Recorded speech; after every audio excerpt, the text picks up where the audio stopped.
Salut et bienvenue dans ce nouvel épisode. Le mec qui fait des reels à 280 000 vues. J'ai fait beaucoup de vélo, après toujours un peu de force et de muscu en fond, quoi, en parallèle pour avoir une base solide. J'ai filmé sur l'UTMB, sur l'édition où Julien Palaz, Aurélien, là, il a fait deuxième. Ouais. De cette manière-là, je pense que j'ai mis le pied dans le trail. De faire 100 km avec 6 mois de prépa, c'est possible, tu vas ramasser, et c'est possible. Ça se passe bien jusqu'au kilomètre genre 40. Si t'es pas capable de t'écouter, tôt ou tard, la nature elle va te rattraper. J'avais pris 400 grammes de jambon, je sortais mon jambon de mon sac là. Ah non, pas encore. Oh, non. Voilà. Je me suis dégoûté. Salut et bienvenue dans ce nouvel épisode après un an de... Non, pas de retard. Ça fait 4 mois que j'ai posté le premier épisode, je pense, en gros, premier épisode que j'ai fait avec Thomas Fry. Attention, bon épisode, très très bon épisode. Merci encore des retours que vous avez laissés en commentaire, en message privé, etc. Encore merci. En même temps, avec un invité comme Thomas, ça pouvait pas être autrement. Et si jamais t'as pas vu le premier épisode de Ex Nihilo, je t'invite à aller le voir parce que Thomas partage pas mal de choses au niveau de ses perfs, au niveau de comment il s'entraîne, comment il s'alimente, etc. C'est super intéressant. Et d'ailleurs, il a fait parler de lui cet été avec un petit défi qui concernait sa petite nièce, donc vachement sympa. Donc encore une fois, allez voir le premier épisode, allez suivre Tom. Et là aujourd'hui, j'avais rien sous la main. J'avais rien sous la main. J'avais rien sous la main. Honnêtement, j'ai fait les fonds de tiroir voilà, je peux pas tout le temps être au top. C'est comme quand on sort un single au top, hein, quand on fait des super trucs. Après derrière, c'est difficile de rebondir. C'est à peu près la même chose. Aujourd'hui, qu'est-ce que j'ai fait? J'ai fait venir mon vidéaste préféré, Toto Bogno, qui est là. Il m'a fait le plaisir de descendre sur Marseille, dans mon chez moi. On était ensemble il y a le week-end dernier pour le Surf Trail. Et non, mais sérieusement, Tony, ça me fait plaisir de le recevoir aujourd'hui parce que cette année, ça a été une année chargée en trail pour lui. Que ça m'a surpris d'ailleurs parce que, comme je lui disais précédemment, c'est quelque chose que je pensais pas qu'il allait faire. Et au final, et après vachement gros trail, et je le reçois pour ça aujourd'hui parce qu'on m'a partagé pas mal de trucs sur le trail. Et il a couru 3 trails assez importants, quoi. Celui des morts, bon. Voilà, il va nous expliquer un petit peu brièvement, parce qu'on reviendra dessus avec Clem. Celui du Galibier et celui de Sercheux. Voilà, donc les distances, c'était 100, 50 et le marathon de Sercheux. 45, ouais. Voilà, on va parler de ça aujourd'hui. Donc, on va partager l'avant-course, comment il s'est entraîné, qu'est-ce qu'il a fait pour se préparer. Aussi, son côté, cet aspect musculation, renforcement musculaire, parce que Tony, il est un petit peu sur la même philosophie que moi. Pas de la même façon de s'entraîner, on va dire, par rapport aux exercices qui sont ciblés, etc. Mais il fait à peu près pareil que moi, on a la même philosophie et il en parlera. Côté alimentation aussi, qui est super intéressant, parce qu'il a une alimentation aussi particulière, et il en parlera. Et puis, donc, on va englober tout ça dans ce podcast aujourd'hui. On va y poser des questions qui sont relatives au trail, mais pas que. Donc, avant que tu commences, je vais quand même te laisser te présenter parce qu'ils te connaissent pas tous. Personne ne me connaît. Non, mais ils te connaissent pas tous, mais ils te connaissent parce que voilà, tu commences à péter sur les réseaux sociaux. Yeah. Ça y est, le mec qui fait des reels à 280 000 vues. C'est une star. Non, alors, donc il va se présenter. Je l'ai rencontré avant qu'il commence. On s'est contacté il y a quelques années de ça, avant le Covid. Il m'avait contacté, on avait discuté, ça avait plutôt bien accroché. Et finalement, après quelques temps, donc après le Covid, je suis parti à Madère pour faire le 16 km à l'époque. Et j'avais proposé de venir avec moi, ça s'était super bien goupillé, on est partis ensemble, on a passé un super séjour. Et depuis, voilà, en fait, ça l'a fait, ça a accroché. Et voilà comment on s'est rencontrés. Donc, qui est Tony Bogno? Qui es-tu? J'ai horreur de ces questions. C'est dégueulasse. C'est dégueulasse. Mais on est obligé de passer par là. Vas-y, présente-toi. Oui. Alors bonjour, je m'appelle Tony Bogno. J'ai 28 ans. Non, mais je sais pas comment me présenter. Après, moi, en gros, rapide, voilà. Qu'est-ce que je fais? Je fais de la vidéo principalement de sport. J'ai filmé beaucoup de trails, d'événements sportifs dans tout genre et tout. Après maintenant je commence à m'axer un petit peu plus pour la création de contenu sur les réseaux. En termes de sport, j'ai fait un petit peu de tout. J'ai commencé très tôt avec beaucoup de vélo. du coup. J'ai fait du BMX, énormément de VTT et après du cyclisme sur route. J'ai fait des gros blocs comme ça. Je fonctionne un peu comme ça, tu sais, je fais un bloc de sport, je monte.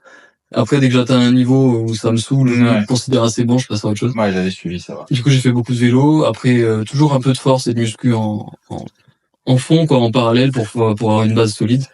Et puis, non, visiblement, je fais du trail. Et Jusqu'à ce que tu en aies marre. non, mais je pense pas en avoir marre, en vrai. Enfin, c'est comme le vélo, tu vois. Si on me demande d'aller faire une sortie, je vais y retourner. Quand tu me disais que tu filmais, mais déjà, t'as participé quand même plusieurs fois à l'UTMB pour filmer. Pour filmer, ouais. Ah oui, j'allais dire, putain. Non, participer, ouais, j'ai filmé sur l'UTMB, j'ai filmé avec Compress Sport, sur l'édition où du Nampalaz, Aurélien, là, il a fait 2e. Ouais. Bon, c'était son premier UTMB. Ouais, tu t'es tombé, du coup. Ouais. Du coup, ça, c'était vraiment bien. Mais après, j'ai filmé sur ça, j'ai filmé sur des camps avec Compress Sport aussi. Ouais. Il y a des recos, la Maxi Race. La Maxi Race. 2 fois. Et voilà, ouais, c'est un peu des événements comme ça qui étaient cool à filmer. Et du coup, c'est un peu de cette manière-là, je pense que j'ai mis le pied dans le trail. Et aussi grâce à ta chaîne, en fait. Mais en fait, grâce à ta chaîne, en fait, la vérité, c'est parce que c'était en vélo. En vélo, je regardais beaucoup de trucs, tu sais, comment s'alimenter, etc. Et puis de fil en aiguille, je me suis dit, en fait, le vélo et le trail, c'est un peu, il y a des similitudes, en tout cas. Et puis je suis tombé sur Damien Darcangelo de la chaîne Passion Trail. Et à l'époque, en plus, j'habitais dans le Var, du coup, je me suis dit, putain, mais le con, c'est les mêmes montagnes que chez moi, ça. Je me suis dit, il doit pas être loin. Donc je t'avais envoyé un message, c'était là quand c'était... Mais voilà, du coup, je suis égaré, qui je suis, c'est ça, en fait, hein, je fais du sport, j'essaie de faire un petit peu de tout. Bon, en fait, comme la plupart, petite quand même base sportive, tu baignais toujours quand même dans le sport. Ça te donne quand même une hygiène. Tu es capable de faire du sport aussi. Ah ouais, exact. Ah mais oui, c'est vrai. Je rappelle. Ah non, c'est vrai, ouais, j'ai fait STAPS. Du coup, coaching sportif, j'en ai pas fait longtemps, mais en théorie, je suis coach. Si, ça aide. Et ouais, c'est vrai, j'ai fait beaucoup d'études dans le sport, la nutrition sportive et tout, parce que ça après ça me passionne et c'est un peu de fil en aiguille, en fait, tu développes ça. Oui, c'est ça. Mais comme je dis souvent, même après les études, si un sujet te passionne, tu continues toujours à te renseigner, tu vas aller à la pêche aux infos, pêche aux nouveautés, voilà. Je trouve que t'apprends même plus hors études que dans les études. Moi, le cadre études, c'est très formaté, comme on disait tout à l'heure. Il faut aller au-delà, à un moment donné, pour s'ouvrir et apprendre d'autres choses. Bah ouais, puis t'apprends plus ce qui te correspond vraiment, et t'es pas là à juste encaisser des informations qui te servent pas au final. Mais non, il y a des bases, oui, forcément, ça va te donner des bases, voilà, quand on te dit d'apprendre ce que c'est une protéine, voilà, ça, c'est des bases posées. Après, de dire comment chacun doit les assimiler, doit les consommer, ça, c'est autre chose. Et c'est vrai que c'est très formaté quand tu sors de là. On te dit, il faut tant d'apports de protéines par jour, un corps à faire. Alors que c'est tellement individualisé. Oui. C'est pour ça que j'aborde très très peu la nutrition, moi, sur la chaîne. Très complexe. C'est risqué, en plus. Non, très risqué, bien sûr. Tu sais que quoi que tu dises, tu vas te faire tailler. Ah non, mais c'est sûr. D'ailleurs, j'en parlerai dans un prochain podcast que je ferai seul. Mais je vais aborder un peu le régime alimentaire que je suis là depuis plus d'1 an maintenant, qui est très particulier. Donc j'aborderai ça, la nutrition quotidienne et la nutrition aussi en course, où j'ai fait encore pas mal de tests cette année. Et, honnêtement, oui, il y a des choses qui quand même se révèlent à toi, et puis il faut quand même se rendre à l'évidence que faut pas rentrer dans des cases, et on est tous différents, donc faut tester. Ouais, c'est ça. Et moi, ce que je trouve que c'est en gros, c'est un gros parallèle avec le sport, mais chaque personne doit essayer, en fait. Faut juste tester ton truc. Et comme dans le sport où tu vas essayer, j'en sais rien, un truc en trail, tu vas t'essayer sur une distance un peu plus longue, tu prends le risque que ça fonctionne pas.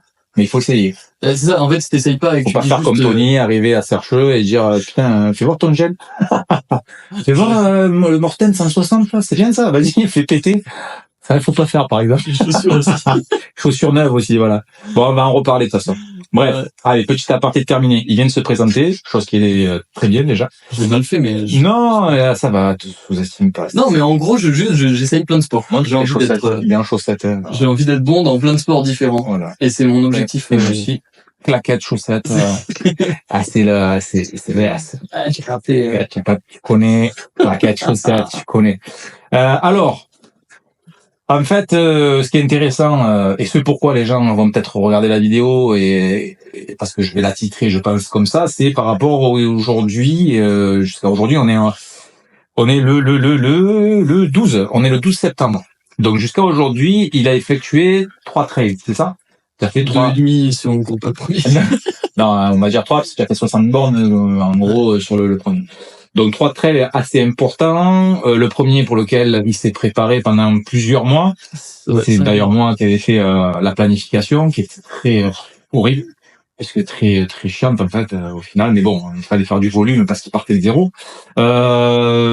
Deuxième trail, donc je le savais même pas. Donc tu t'es aligné sur le Galibier qui faisait 50 bornes pour combien de plus? Pour 3003. 3003 et que tu as bien encaissé. Ouais, je fais, ouais. Ouais, tu as quand même bien encaissé, quoi. Je suis content, ouais. Pour un premier, en tout cas, jusqu'au bout. Oui, 50. Ouais. Et le dernier, donc, Cherche Trail, format marathon, 45, avec 2007, finalement, de D+. Non, il y a eu 3000 piles de D+. 3000 plus de D+. Ils l'ont raccourci à cause de la pluie. Ouais. Donc, voilà. On va reprendre la genèse un peu de tout ça. Tu me contactes il y a 1 an, en fait. Quasiment. On est là. Ouais, c'est ça. Quasiment 1 an. C'était en octobre, je crois que tu m'as contacté.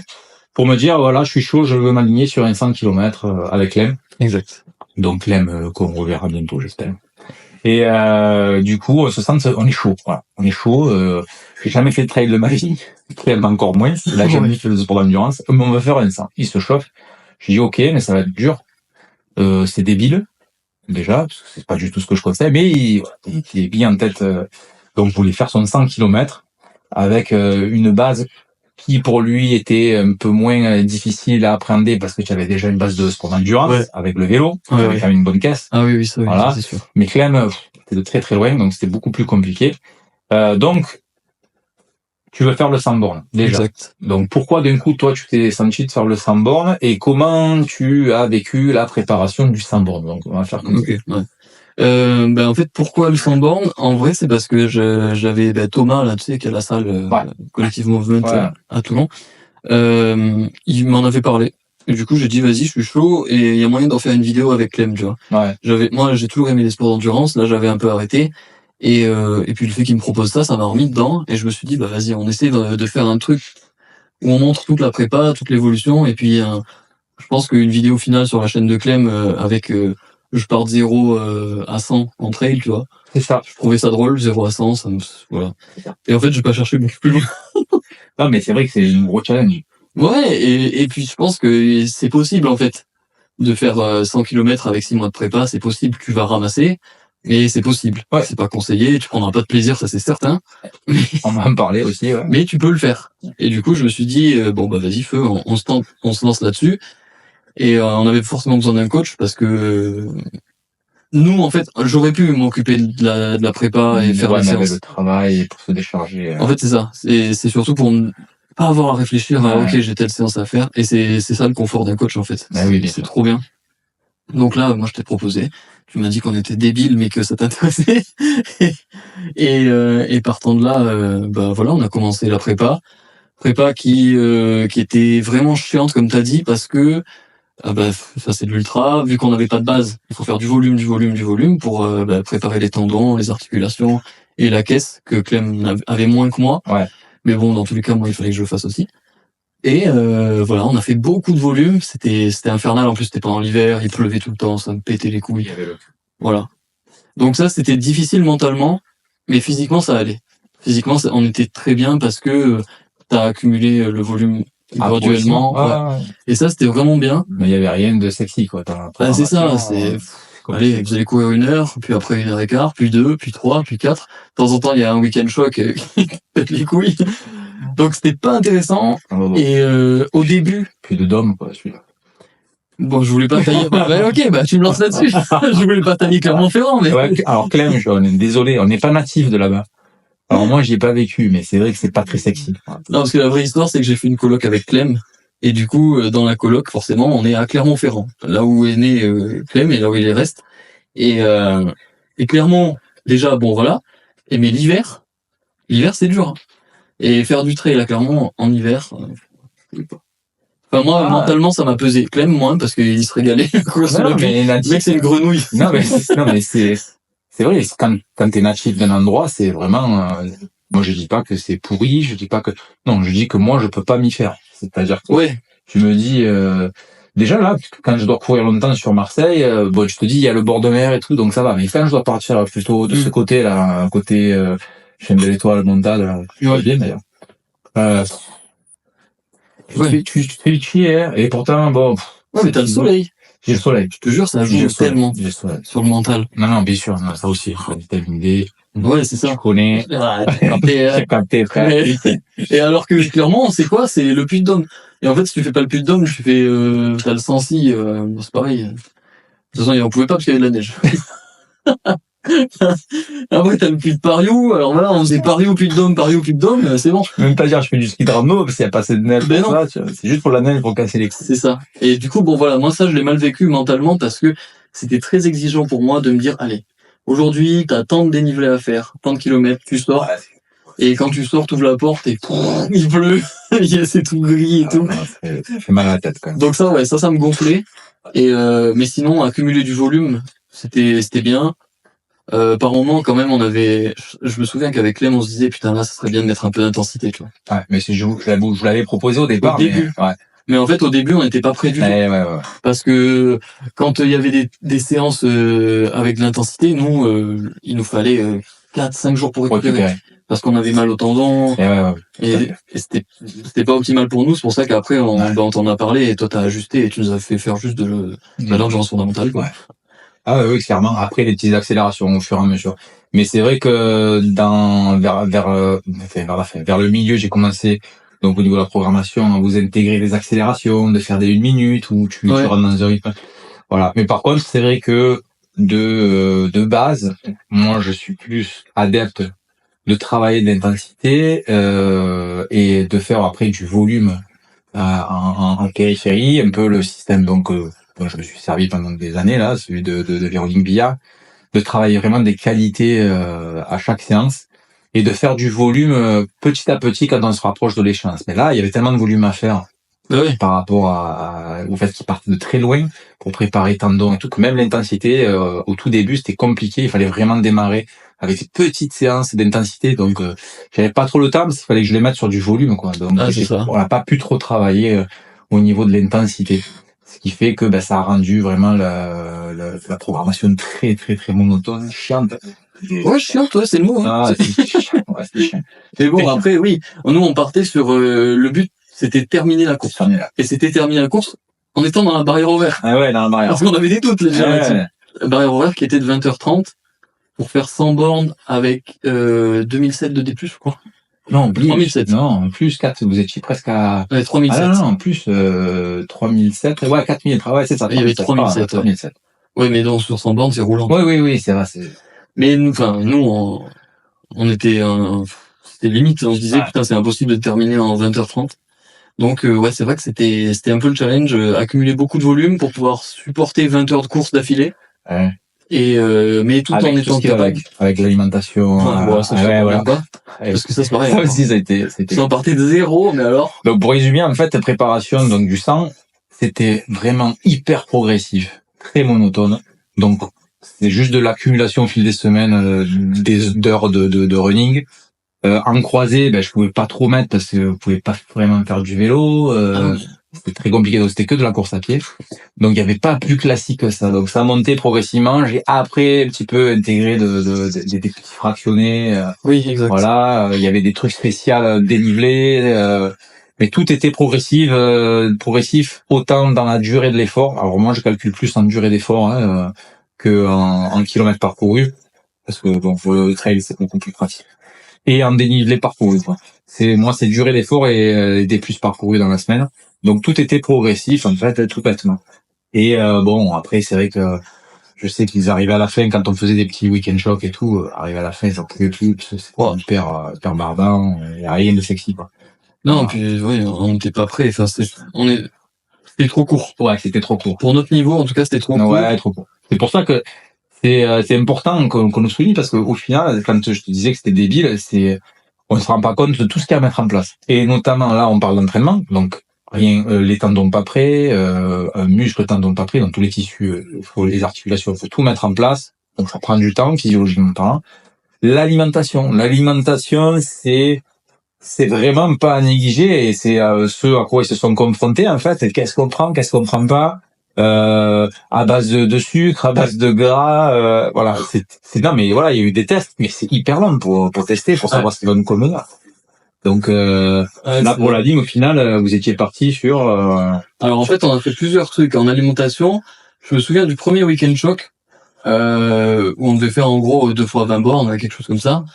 On avait fait juste pommes-potes. Ah ouais, que des pommes-potes, et on en prenait une toutes les demi-heures. Ah ouais. Une pomme-pote, c'est quoi? C'est 11 à 12, ouais, 11 à 12 grammes de glucides. Voilà, on Sans prenait. sucre ajouté, hein, en plus. On veut pas du mauvais sucre, donc non, là tu vas pas. Putain, ouais. Du coup, on prenait ça une fois toutes les demi-heures, une pompote. Et sur le moment, on s'en rendait pas compte. Mais là, avec le recul, je m'en rends compte. Cette espèce de baisse d'énergie qu'il y avait. Ouais, c'était. Parce qu'au début, on était chaud, mais à la fin, mais c'était impossible. On marchait alors que des fois, c'était à peine un faux plat montant, donc tu pouvais courir. Ah oui, On était rincés, mais parce qu'on était nuls et qu'en plus on mangeait mal. eh oui. Du coup, on était fatigués. Donc ça, on s'est vite rendu compte que ça suffisait pas. Puis en parlant avec toi, tu nous as un peu aiguillé là-dessus.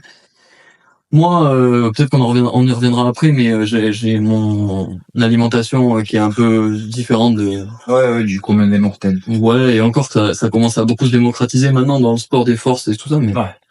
mais du coup, je m'étais dit, bah vas-y, pourquoi pas tester les ravitaux lipidiques, tu vois. Style, bah du coup, on a été contacté avec Olifat, qui fait des bars et des compotes, enfin des purées, ils appellent ça, à base de gras, donc très riche en lipides, peu de glucides, et c'est franchement c'est bien. On a fait bah, le Weekend Shock de 50, je te rigole, mais on a fait le Weekend Shock de 50 km avec ça. Ouais. Mais en fait, là, moi, maintenant, avec le recul, je me rends compte que c'est de la merde. Enfin, c'est pas de la merde, c'est pas vrai. Attention, alors, marketingment parlant, c'est audacieux de dire je vais sur le marché en me proposant que du gras. Mais c'est bien, je Non, trouve. mais c'est super audacieux. Moi, je dis c'est bien. Mais attention à ceux qui veulent se mettre sur ce genre d'alimentation, le profil physio qu'ils ont, quoi. Voilà. Tu vas pas demander à un mec qui fait de la muscu 2-3 fois par semaine d'aller faire un trail de 100 bornes qu'avec du gras. C'est très compliqué. Je dis pas que c'est impossible, hein. Par contre, c'est très compliqué. Voilà. Non, mais on a des muscles à nourrir pendant un concours. Le chose qu'il faut comprendre, c'est ça, à un moment donné. Ouais, bien sûr. Ce qui fait ton stock d'énergie. C'est pour ça, d'ailleurs, que tout à l'heure, il parle de baisse d'énergie. C'est tout simplement parce qu'en fait, quand vous avez plus assez d'énergie dans les muscles, vous puisez dans les réserves de stock de glycogène musculaire, tout comme en fait, hein. On les vide. On les vide jusqu'à un certain moment, puisqu'on on a plus rien, parce qu'on n'a pas assez pris de glucides en apport externe. Donc forcément, t'as plus rien dans les câbles. Qu'est-ce qu'il fait? Le sonnette d'alarme, il n'y a plus rien, il va chercher là où il peut. Et c'est vrai qu'il va chercher dans les lipides. Sauf que le processus de dégradation est beaucoup plus long. Et quand tu l'as pas, ce truc, quand tu n'as pas entraîné ce processus, et quand bien même, il faut avoir une physiologie très particulière, quoi. Parce que là, il y a de la viande, quoi. Il faut, et ouais, non, mais c'est vrai. Il faut déplacer tout ça. Ah, mais je suis d'accord. Ouais. Ouais, c'est très compliqué. Donc, Olifat, c'est une super bonne alternative pour des personnes qui ont un profil particulier. Moi, au-delà du profil, je trouve que c'est aussi l'activité qui joue. Ouais. Typiquement, moi, à refaire du cyclisme, si je me refais des grosses sorties de 200 km, eh ben, je prendrais ça, tu vois. Mais à très basse intensité. Oui, à basse intensité. Vraiment basse intensité. Et puis, t'as pas cette histoire de choc, t'as pas cette histoire de variation de rythme. Bon, sauf si tu vas t'envoyer des cols dans les Alpes, mais déjà, je pense que quand t'es plus linéaire sur ton effort, tu peux te permettre des lipides parce que, bah, du coup, le processus de dégradation, là, tout ce qui est néoglucogénèse, bah, ça va se faire lentement, mais t'as le temps de... Ah bah, c'est intensité, ouais, c'est ça. Alors que en trail, c'est trop incertain. D'un coup, t'as une montée, t'es obligé d'envoyer, donc t'as le cœur qui monte, t'as les jambes qui ont besoin de beaucoup plus de glucides. Et là, je suis d'accord avec toi. C'est là où bah, forcément, l'alimentation glucidique, elle est intéressante. Et c'est pour ça que partir sur du full lipide, c'est pas forcément une bonne idée. Et de toute façon, on s'en est rendu compte sur le Weekend Shock de 50. Parce que on a fait 48 km en quasi 11 heures, quoi. Et il y avait Belle rando. Ah ouais, mais c'était ça. C'est 100% ça, c'était une rando. Bah, c'était n'importe quoi. Le premier ravito, gros, qu'est-ce que c'était? On s'est arrêté. Moi, j'avais pris 400 grammes de jambon. Et du coup, je sortais mon jambon de mon sac, là, Ah non, pas encore. Ah non. et je mangeais ça comme ça. Et c'était du jambon sec. Donc j'avais putain de soif après. Eh oui, c'est... Non, mais c'était n'importe quoi. Là, la prépa, elle était vraiment pas bonne. Et donc après ça, je me suis dit, mais attends, c'est pas possible. Tu peux pas faire... t'as 20 heures de course à faire. Et tu peux pas, enfin, j'aurais pas pu. Non. Donc après, on a commencé à mettre en place Olifat plus compote. Ouais. Il y avait un meilleur compromis. Déjà plus intéressant. Et là, on s'est retrouvés. Mais on faisait 2 compotes, 2 pommes-potes pour une Olifat, en gros. C'est ça. Et Ah, Olifat, ouais. Et Olifat, en fait, tu l'équilibres, c'est super bien fait, leur produit. Suivant le produit que tu prends, tu l'équilibres en gros sur 1 heure avec 4 petites prises par quart d'heure. Une prise par quart d'heure. Et c'est vraiment bien, ça se digère super bien. Enfin, moi, j'ai bien adhéré. Non, mais moi, je trouve ça super audacieux. Le principe, j'aime bien, hein, attention. Mais je le vois plus comme un complément, moi. C'est parce que c'est le genre de truc, moi, sur un ultra, je suis sûr que je partirais sur des produits comme ça. Ah, sur un ultra, typiquement. Tu te rappelles, on en a parlé. Moi, je dépasse le 40e kilomètre. Après, le sucre, il va falloir que j'arrête. Parce que je peux plus. Et ça me gonfle. Et je partirai plus sur des produits comme ça. Je ferai un mélange vraiment des deux, quoi. Mais oui, je trouve ça super intéressant dans une autre approche, en fait, au niveau de la distance. Ouais, c'est ça. Ben, de toute façon, si tu sais que tu pars pour 30 heures, t'as le temps de les faire, des processus de dégradation. Ah ouais, non, voilà. C'est ça. Oui, là, oui, je suis tout à fait d'accord. Mais là, par contre, moi, du coup, maintenant, sur des formats plus courts, typiquement le 50-45, même si je suis pas spécialement adepte des glucides, et encore, j'y reviens de plus en plus, ben, j'avoue que quand même, ça fonctionne bien, en tout cas. Ouais. Ouais, mais on en parlera aussi, parce que j'ai fait, moi aussi, quelques années, et pas mal d'années. Et là, c'est la dernière année où j'ai commencé à me réalimenter avant mes entraînements en glucides. Avant, mais ouais. Avant des séances de qualité, par contre, où je prends des petits shoots. Donc je me rends compte qu'il y a quand même des différences au niveau de la perf, au niveau du ressenti de la séance, au niveau de la récup. Il y a quand même de la différence, il faut pas se leurrer. Mais c'est toujours pareil, ça dépend de ce qu'on prend, ça dépend de la quantité, la qualité. Ouais, puis, mais en fait, encore une fois, comme on disait tout à l'heure, ça dépend de chacun aussi. Oui. T'as des gens qui vont super bien digérer et d'autres, ils laissent tomber, ils vont prendre des barres ou des gels et ils vont gerber partout. Non, mais... C'est trop aléatoire d'une personne, enfin aléatoire non, mais ça dépend tellement de ta génétique, ta physionomie et tout. Oui, bien sûr. Oui, non, ça après, ça ferait carrément un autre débat, un autre sujet qui prendrait des heures, mais au niveau de l'alimentation, il y a rien d'arrêté. Aujourd'hui, il est clair que, voilà, c'est trop individuel pour pouvoir dire, voilà, ça, c'est pour tout le monde pareil, prends ça, ça va être bon. Non. En fait, tester les choses qu'on vous propose, honnêtement, parce qu'il y a des produits qui sont super intéressants. Faut pas dire ça, c'est de la merde, non. Faut tester, honnêtement. Faut y aller, c'est sûr que ça prend du temps, c'est ça le plus chiant, tu peux pas arriver à une course qui va te prendre même 4 heures, 5 heures sans avoir testé ce dont tu peux être capable d'encaisser. Donc honnêtement, il faut faire un peu cette démarche-là. Et après, honnêtement, ça nous apprend beaucoup de choses, hein, pour l'alimentation quotidienne, hein, par la suite. Donc je pense que voilà, il faut vraiment se poser une nouvelle alimentation et se poser les bonnes questions et tester, quoi, ça passe par là. Non, c'est ça, mais même pas que en course, hein. Ah oui, typiquement, moi je reviens pour son alimentation dans la vie de tous les jours. Si j'en suis arrivé là, c'est parce que avant j'ai essayé full carnivore, j'ai essayé full vegan pendant 1 an. Bah ouais, ok, végé ça m'a pas plu. Ensuite je me suis dit bah peut-être que c'est parce que j'ai encore trop de produits animaux, tu vois. Donc je vais passer vegan. J'ai essayé, mais j'étais une merde. Ah ouais, j'étais une merde, ouais. Non mais c'est ça. Non mais j'ai perdu du poids, je crois que j'étais descendu à 61 kilos. 61 gros. Oui. Non mais après c'est la forme physique. Et je me sentais mal. Oui, tu te sens mal. Je me sentais mal, je me sentais déprimé. Il y a pas et en plus, il y a pas cette, parce que tout le monde te dit oui, mais c'est une temps d'adaptation. Non, c'est pas vrai. C'est l'inverse. C'est l'inverse. Là, ton corps se désadapte, tu as des problèmes de peau. Il y a tout qui joue. J'étais pas bien. Non, ça joue sur le mental, ça joue sur la forme physique, ça joue sur la peau, la qualité de ta peau, qui est moins élastique.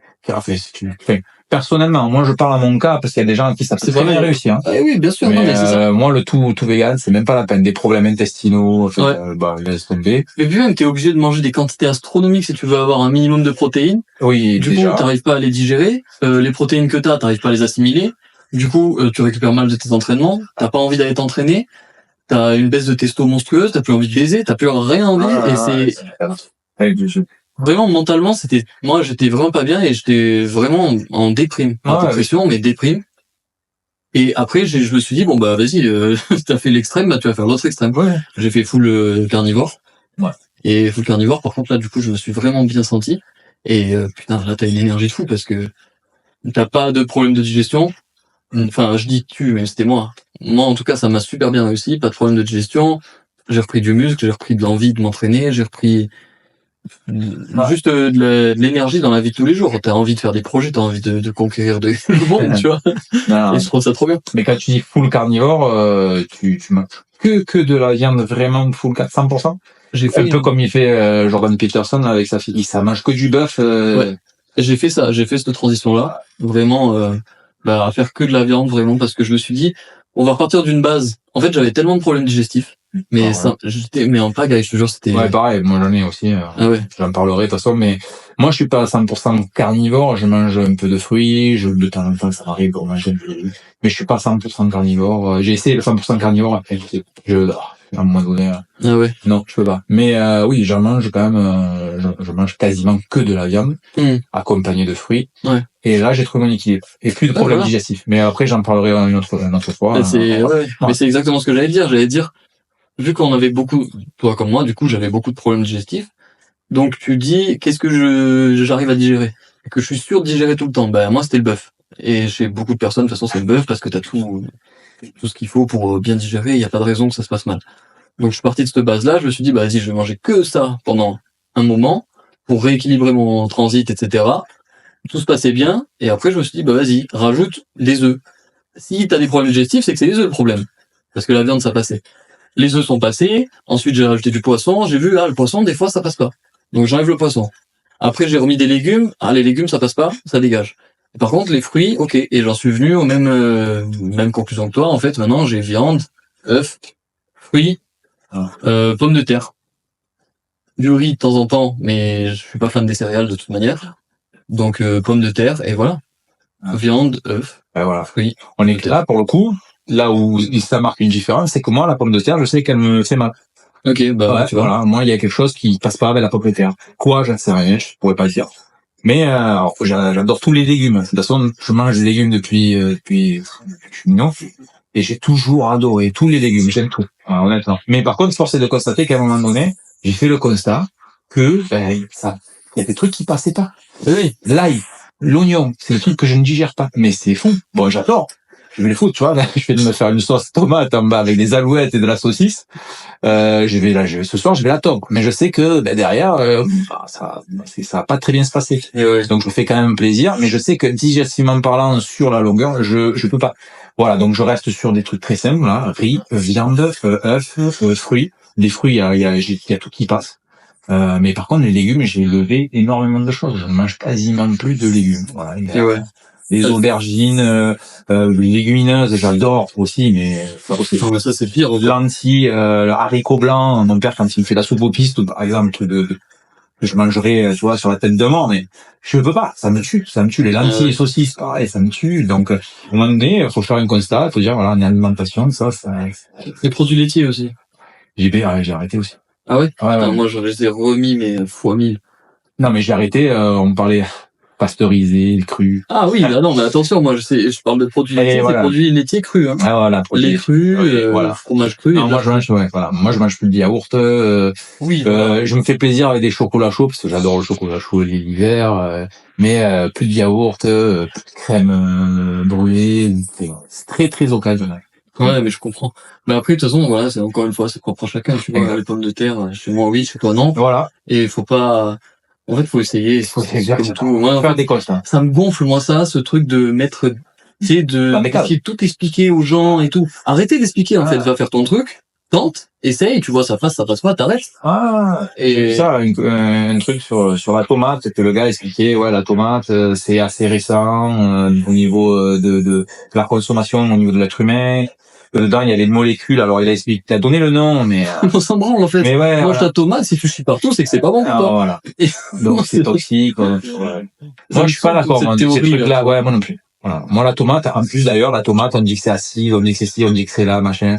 Je sais que c'est beaucoup de personnes craignent la tomate au niveau digestif. Mais pour moi, honnêtement, la tomate, ça passe. Comme quoi, au final, on peut pas l'expliquer. Il y a pas de généralité. Il faut tester. En fait, il y a un point sur lequel tu peux partir. C'est que tu regardes comment mangent tes arrière-grands-parents. Aussi, ouais. Voire arrière-arrière-grands-parents. Donc, tu demandes un peu, tu te renseignes. Tu regardes d'où ils étaient géographiquement. S'ils sont dans les Alpes, potentiellement, ils ont bouffé de la tome, des pommes de terre et de la viande, tu vois. Et du pain, beaucoup de pain. Dans ce cas-là, ton génome, il a pas changé en 4 générations, tu vois. Donc, potentiellement, t'es censé assimiler et digérer tout ça, même si ça s'est dégradé depuis. Ça. Mais en tout cas, t'as une bonne base déjà. Tu sais qu'un mec du Nord, il va peut-être moins bien digérer le gluten qu'un Italien.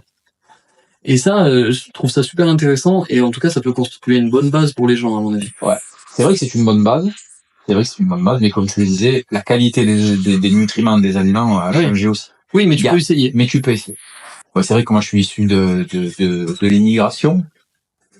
Donc, voilà, Orient et Italie. Donc, ça fait des sacrés, donc, je suis à un moment donné, oui, bien sûr, tu t'adaptes. Et comme on disait, je crois que c'est Delavier qui disait ça, tu fais venir un Inuit en Provence, tu lui fais bouffer des légumes, des tomates, il calme, quoi. Je crois que à l'espace de 2-3 mois, je pense qu'il décède, quoi, tu vois. Ouais, c'est ça. Le mec, il bouffe que du poisson gras, tu vas lui filer d'un coup des légumes pleins de fibres, tu vas le mettre à la mode végane, ça, il meurt. Voilà, tout simplement, mais c'est un fait, hein. Ça, c'est même pas une question d'études scientifiques ou pas. Le mec, il arrive, il calme. Voilà. Il va avoir plein de carences, il va mourir. Bref, parenthèse alimentaire, c'était pour le 100 km, donc voilà, on a fait une petite aparté. Du coup, tu arrives aux 100 km avec une bonne préparation avec Lem. Mais comment vous étiez pendant la course? Enfin, avant la course, voilà, au départ. Comment ça s'est passé, Ouf? Toi, serein? Tu te sentais prêt ou pas? Moi, je me sentais pas prêt. Parce que moi, je pense qu'on se sent jamais vraiment prêt pour un truc comme ça quand ça fait si peu de temps, tu vois. Ouais. Il y avait une petite appréhension malgré quand même le fait que vous ayez fait quelques kilomètres quand même. Même si on avait fait quelques bornes et tout et que ça faisait 6 mois de prépa, on avait été très assidus en plus. Non, moi, je le sentais pas. Enfin, je me sentais pas prêt dans le sens où je savais que je pouvais aller au bout des 100, mais peut-être pas dans la barrière horaire. D'accord. C'était juste ça. C'était cette question de barrière où je me disais, peut-être qu'on va être juste. Mais sinon, aller au bout, en soi, tu marches, tu vas au bout, tu vois. Ouais. C'est même pas tant ça. Et donc ça, voilà, j'avais cette petite appréhension de me dire, est-ce qu'on va arriver au niveau chrono à être dedans? Mais sinon, après, musculairement, je savais que ça tenait. J'avais pas spécialement d'appréhension au niveau des douleurs. Ouais. Non, ça allait quand même. J'étais bien. Et ta forme de départ, là, parce que vous êtes parti, c'était quelle heure? 11h, non? C'était l'heure déjà? C'est une bonne question, ça. Je crois que c'était 10h39. C'était un peu plus tôt, ça devait être un 20h30 ou un truc comme ça, non? Ah, putain, je me souviens pas. Bon, c'était début de soirée, nuit, quoi. Ouais. Début de soirée, du coup, on attaquait direct dans la nuit. Et non, moi, j'étais bien, je sais pas, j'avais pas une forme exceptionnelle, mais j'étais pas en bas non plus, tu vois, donc ça allait, je me disais, vas-y, faut le faire, on le fait. Et Clem, par contre, lui... Ouais, je sais, voilà. Spoiler alerte. Voilà. Il était pas au top, donc écourté, du coup, parce que vous êtes arrivé... Exact. En fait, l'histoire, c'est que, du coup, on est parti... Dès le deuxième ravito, vous étiez déjà mis. Kilomètre 25, on était hors barrière, déjà. En fait, ce qui s'est passé, c'est qu'on est parti bien avec Clem. Premier ravito, 12e kilomètre. On arrive, moi j'étais frais, j'étais trop bien, je te l'avais dit en plus. Ah ouais. Et je vois que Clem, il commençait à tirer un peu. Et, la gueule, ouais, la gueule, mais il suivait, donc il n'y avait pas de souci. Ouais. Je me suis même pas demandé quoi que ce soit.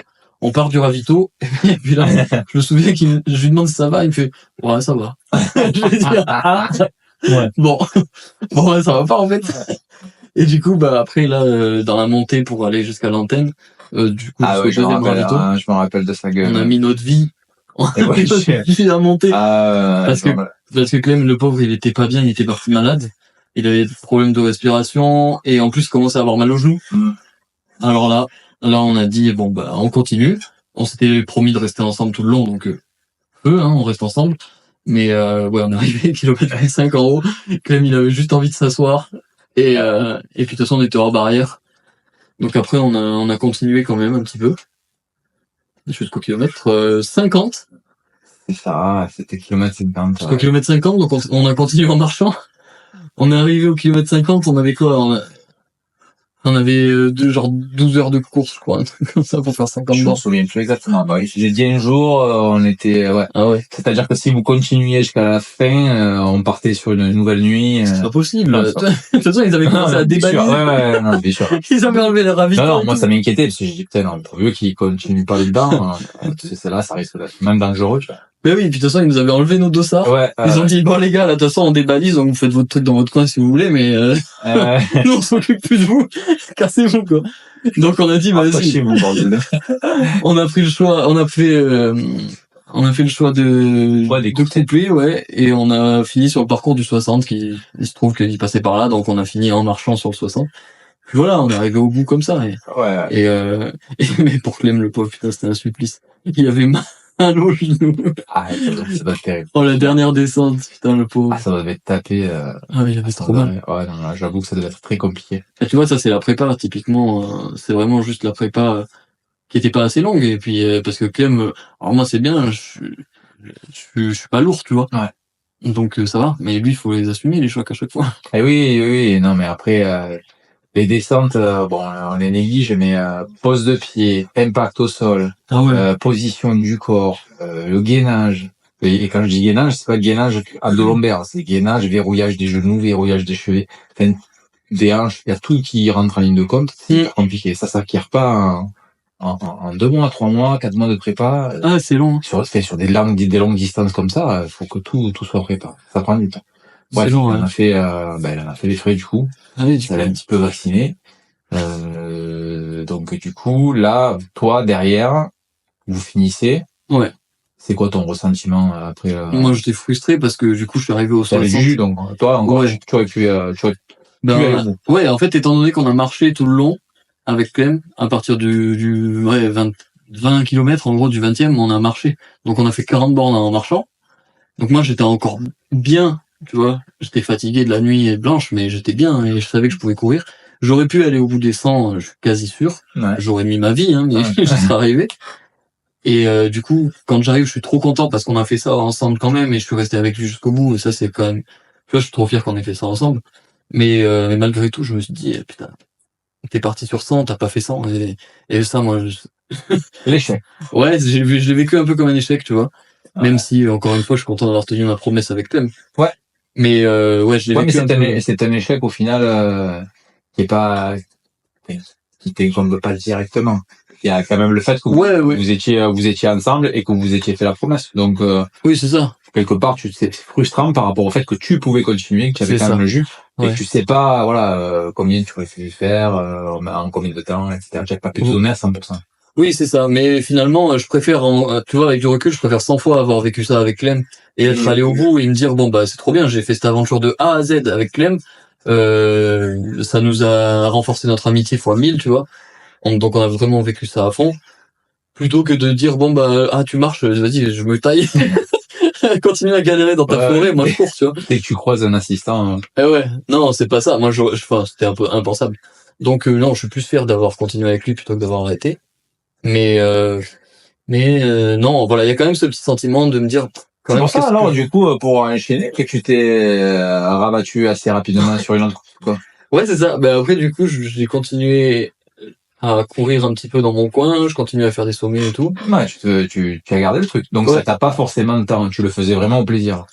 Ouais, par contre, il y avait pas d'histoire de prépa ou quoi que ce soit. Voilà. Là, c'était juste, je partais en montagne et puis je me disais, vas-y, je vais faire ce sommet et je partais courir, tu vois. Je prenais le temps que je voulais.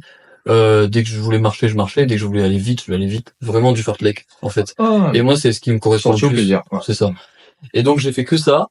Et puis, le jour de mon anniversaire, je me suis dit, vu que personne m'a rien organisé pour mon anniversaire, Je j'ai pas de vie sociale. parce que j'allais dire, déjà, c'est quand? Je sais même pas moi, je sais. Parce que j'ai pas de vie sociale, tu vois. Et ouais. Et ben je me suis dit, ok, il y a une montagne à côté de la maison, et ben tu vas faire, tu vois, t'as eu 28 ans, donc tu fais 28 kilomètres. Oh la loose. Et donc j'ai fait, je vais faire une montagne pour mon anniversaire. ah, c'est ça, et j'ai fait une putain de boucle jusqu'à faire 28 kilomètres, tu vois. D'accord. Donc j'ai fait 3 fois la montagne. C'était infernal. Mais Ah ouais, pour c'est faire cool, 28 kilomètres pour mes 28 ans, tu vois, c'était cool, je trouve. Et donc j'ai fait 28 avec, je sais plus, 2005 de D+, ou 2000, un truc comme ça. Et donc c'était cool, j'ai bien aimé. Et je me suis dit, bah vas-y, là t'as fait ça comme temps, c'était pas trop mal, enfin en tout cas pour moi j'étais content. Mets-toi sur une course. Et je me suis inscrit, mais sans le dire à personne, parce que je voulais le faire dans mon coin, tu vois. Et donc je me suis inscrit sur le Galibier, là sur le 50, et puis voilà. D'accord. Et après feu, hein, j'y suis parti sans prépa, sans rien. Ah ben voilà, alors du coup, c'est intéressant. C'était comment l'approche déjà du 50? Parce que là, tu me dis qu'au 100, tu te sentais pas prêt. Et là, pour le 50, tu te sentais comment? Parce que finalement, tu as fait un entraînement un peu super intuitif, Ouais. c'est-à-dire sans vraiment un plan bien établi. Ouais. Fartlek, tu sortais, tu te faisais tes accélérations. Il y avait aucune gestion du volume, aucune, t'en foutais, tu faisais vraiment ressenti. Donc, tu arrives sur le 50, Ouais. tu te sens. Bah étonnamment, je me sentais beaucoup plus prêt, tu vois. Mais parce que j'avais déjà toute cette base des 6 mois de prépa pour 100 bornes. Oui. Et puis même moi, quand je faisais mes sorties, je me faisais du volume quand même, tu vois. Ouais. Et puis je faisais beaucoup de D+. Vraiment, je faisais beaucoup de D+. Donc je savais, j'avais eu la confirmation que mes genoux, mes cuisses, mes muscles et tout, je tenais très bien. Ouais. En descente, que je pouvais envoyer sans souci et que je récupérais super vite. Du coup, je me suis dit, bah en fait, au pire t'as 3000 de D+, 3000 c'est rien. Je les avais fait du coup pour mes 28 ans. Et c'était passé comme un doigt au cul, tu vois. C'était trop bien. Je sais pas ce que ça fait un doigt. Donc, tu vas peut-être me le dire. En plus, c'est des gros doigts, ça. Du coup, c'était bien passé, tu vois. Et je me suis dit, bah attends, au pire, c'est le même D+, sauf que tu rajoutes un petit peu de kilomètres. J'avais aucune idée du temps que je pouvais mettre, donc j'avais regardé un peu par rapport au résultat de l'année dernière. Ouais. Je m'étais dit, ok, attends, moi j'ai fait 28 en temps, ça veut dire que je dois pouvoir estimer 10 heures, tu vois. Et j'étais parti sur 10 heures, sur le 50. Je m'étais dit, bon, tu fais 10 heures, si tu fais 10 heures, c'est bien. Et j'ai fait 8h20. Très bien. Donc c'est très bien pour un premier trail complet, tu vois, je suis trop content. Et dans la course, ça se passe comment? Et ben dans la course, c'était bien, je suis parti tout dernier, vraiment, parce que vu que je connaissais pas, j'avais aucune prétention. Donc je suis parti vraiment dernier. Tu fais comme moi. Allez-y. Tu refond, et puis c'est grisant après, si tu doubles les gens, tu sais, tu fais, ça fait plaisir. Ah bah tu vois, c'est exactement ça. Je suis parti dernier avec un vieux là. Et je me dis, vas-y, tu te cales sur le rythme du vieux. Je suis sûr que lui, il va aller au bout, de toute façon. Et puis tu vois. Et puis en fait, dans la première montée, c'était long. Ils marchaient, les vieux, là. Moi, j'avais envie de courir un peu, mais sans trop me cramer, vu que je me connaissais pas sur ces distances-là. Donc je fais la première montée avec eux. Je perds beaucoup de temps en marchant, mais en même temps, ça m'économise. Et première descente, je double 46 ou 47 personnes, là. Et je me dis, waouh, là, en fait, tu vois passer tout le monde, tu doubles et tout. Et alors que moi, j'étais à l'aise. Je me suis dit, bon, ça veut dire qu'il faut que je gagne du temps dans les descentes. Et dans les montées, il faut que j'essaye de pas me faire rattraper par ceux que j'ai doublés. Ça. Donc ça, ça a été ma stratégie de toute la course. Ah ouais. C'est ça.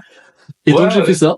Et en fait, j'ai remonté des places. Et au final, j'ai fait que ça, en fait. J'ai fait doubler en descente, économiser mes places, enfin, garder mes places en montée. Et j'ai fait, je sais plus, 60 et quelques, un truc comme ça. Sur combien tu le sais? Sur 250. Ah, c'est pas mal. C'était pas mal, oui. Ah oui, carrément. Ouais, mais bon. C'est ton premier format comme ça. Ouais, mais c'est pas un gros trail, il y avait pas trop de niveau, tu vois. Non, mais bon, je veux dire, toi, pour mais pour moi, je suis très content d'avoir fait, je partais sur 10 heures et je fais 8, déjà, je suis content. Voilà. Une satisfaction perso, faut pas tout le temps chercher, bon, là, on parle du classement. Mais quand même, c'est intéressant de voir quand même, par rapport à sa progression perso. Et à ce qu'on a donné pendant la course, en fait. On était bien. Ouais. Et l'alimentation, là, du coup, comment t'as fait? Et ben, l'alimentation, j'ai fait, pomme, là, vraiment, encore une fois, hein, pomme pote. Elles sont toujours là. Pomme pote et des barres, aux amandes de Décathlon, là. Et en boisson, j'ai pris électrolyte. Ouais. Ah, putain, mais Mais alors ça, c'est un cas... Ah oui, bah ça, je peux t'en parler, même. Voilà, allons. Alors, en fait, Quart d'heure j'ai... caca? Ah putain, voilà. Ouais. En fait, Allez, attention, je vais mettre un jingle caca à base de P. Voilà, c'est en fait, parti. non, mais ce qui s'est passé, c'est que les glucides pendant l'effort, j'avais jamais testé de manger autant de glucides parce que je mangeais vraiment beaucoup de bars et de compotes parce que j'avais peur de manquer et de revivre ce que j'avais vécu sur le 50. Ouais, juste titre. Voilà. Donc je me suis dit, vas-y, tu bombardes les glucides et au pire, tu fais un peu de yo-yo avec des pics de glycémie, et c'est pas grave, tant pis.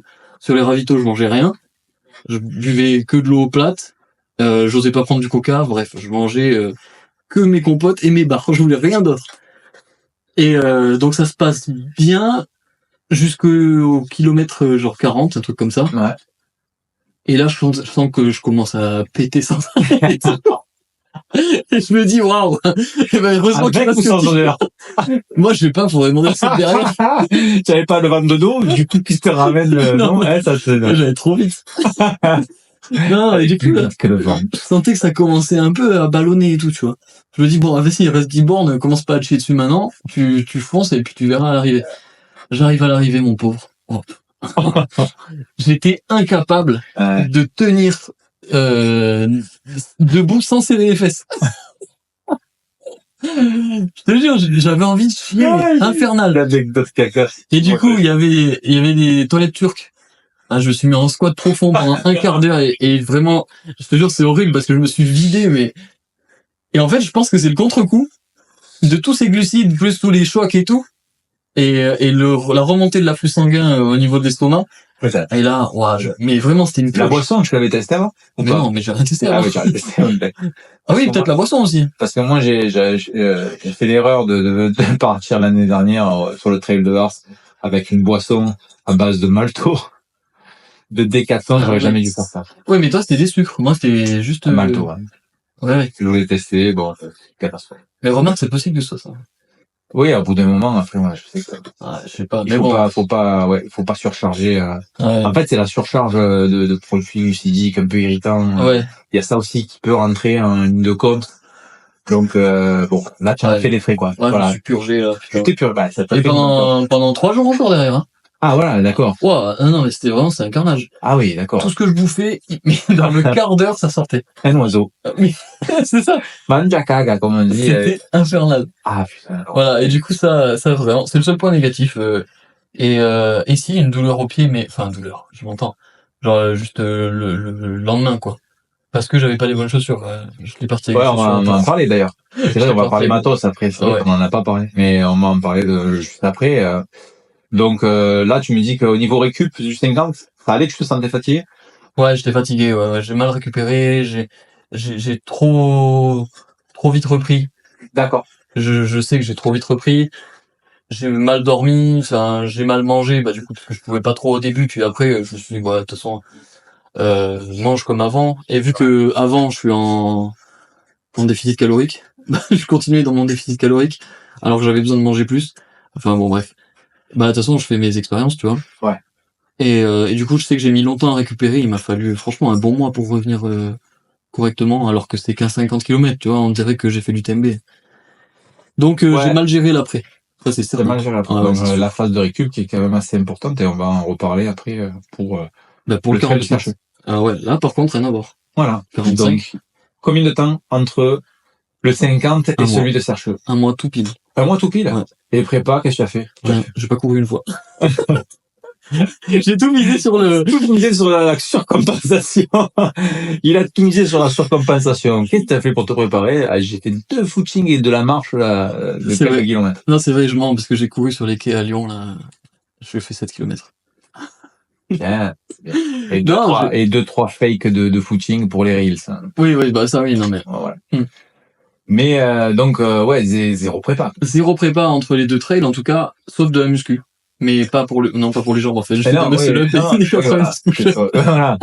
Que des push-ups, des muscle-up. Non, ouais, pas de prépa, alors. C'est vrai, hein, ça, faut être honnête. Pas de prépa du tout. Mais, je sais pas, je me suis dit, bah, ça va. Alors, bon, du coup, on y était, puisqu'on était dans le même appart. Et là aussi, il nous a fait un cadeau, d'ailleurs, hein, la pizza. Et non, parce que Il nous fait genre, ouais, j'ai été malade parce que j'ai mangé trop de glucides. Et quand tu manges des glaces aussi, des panais, il arrive pas Ah, c'était une glace au tiramisu. à base de lactose UHT. Voilà, c'est ça. C'est Tu ça. vois, s'il avait fait une glace au lait cru.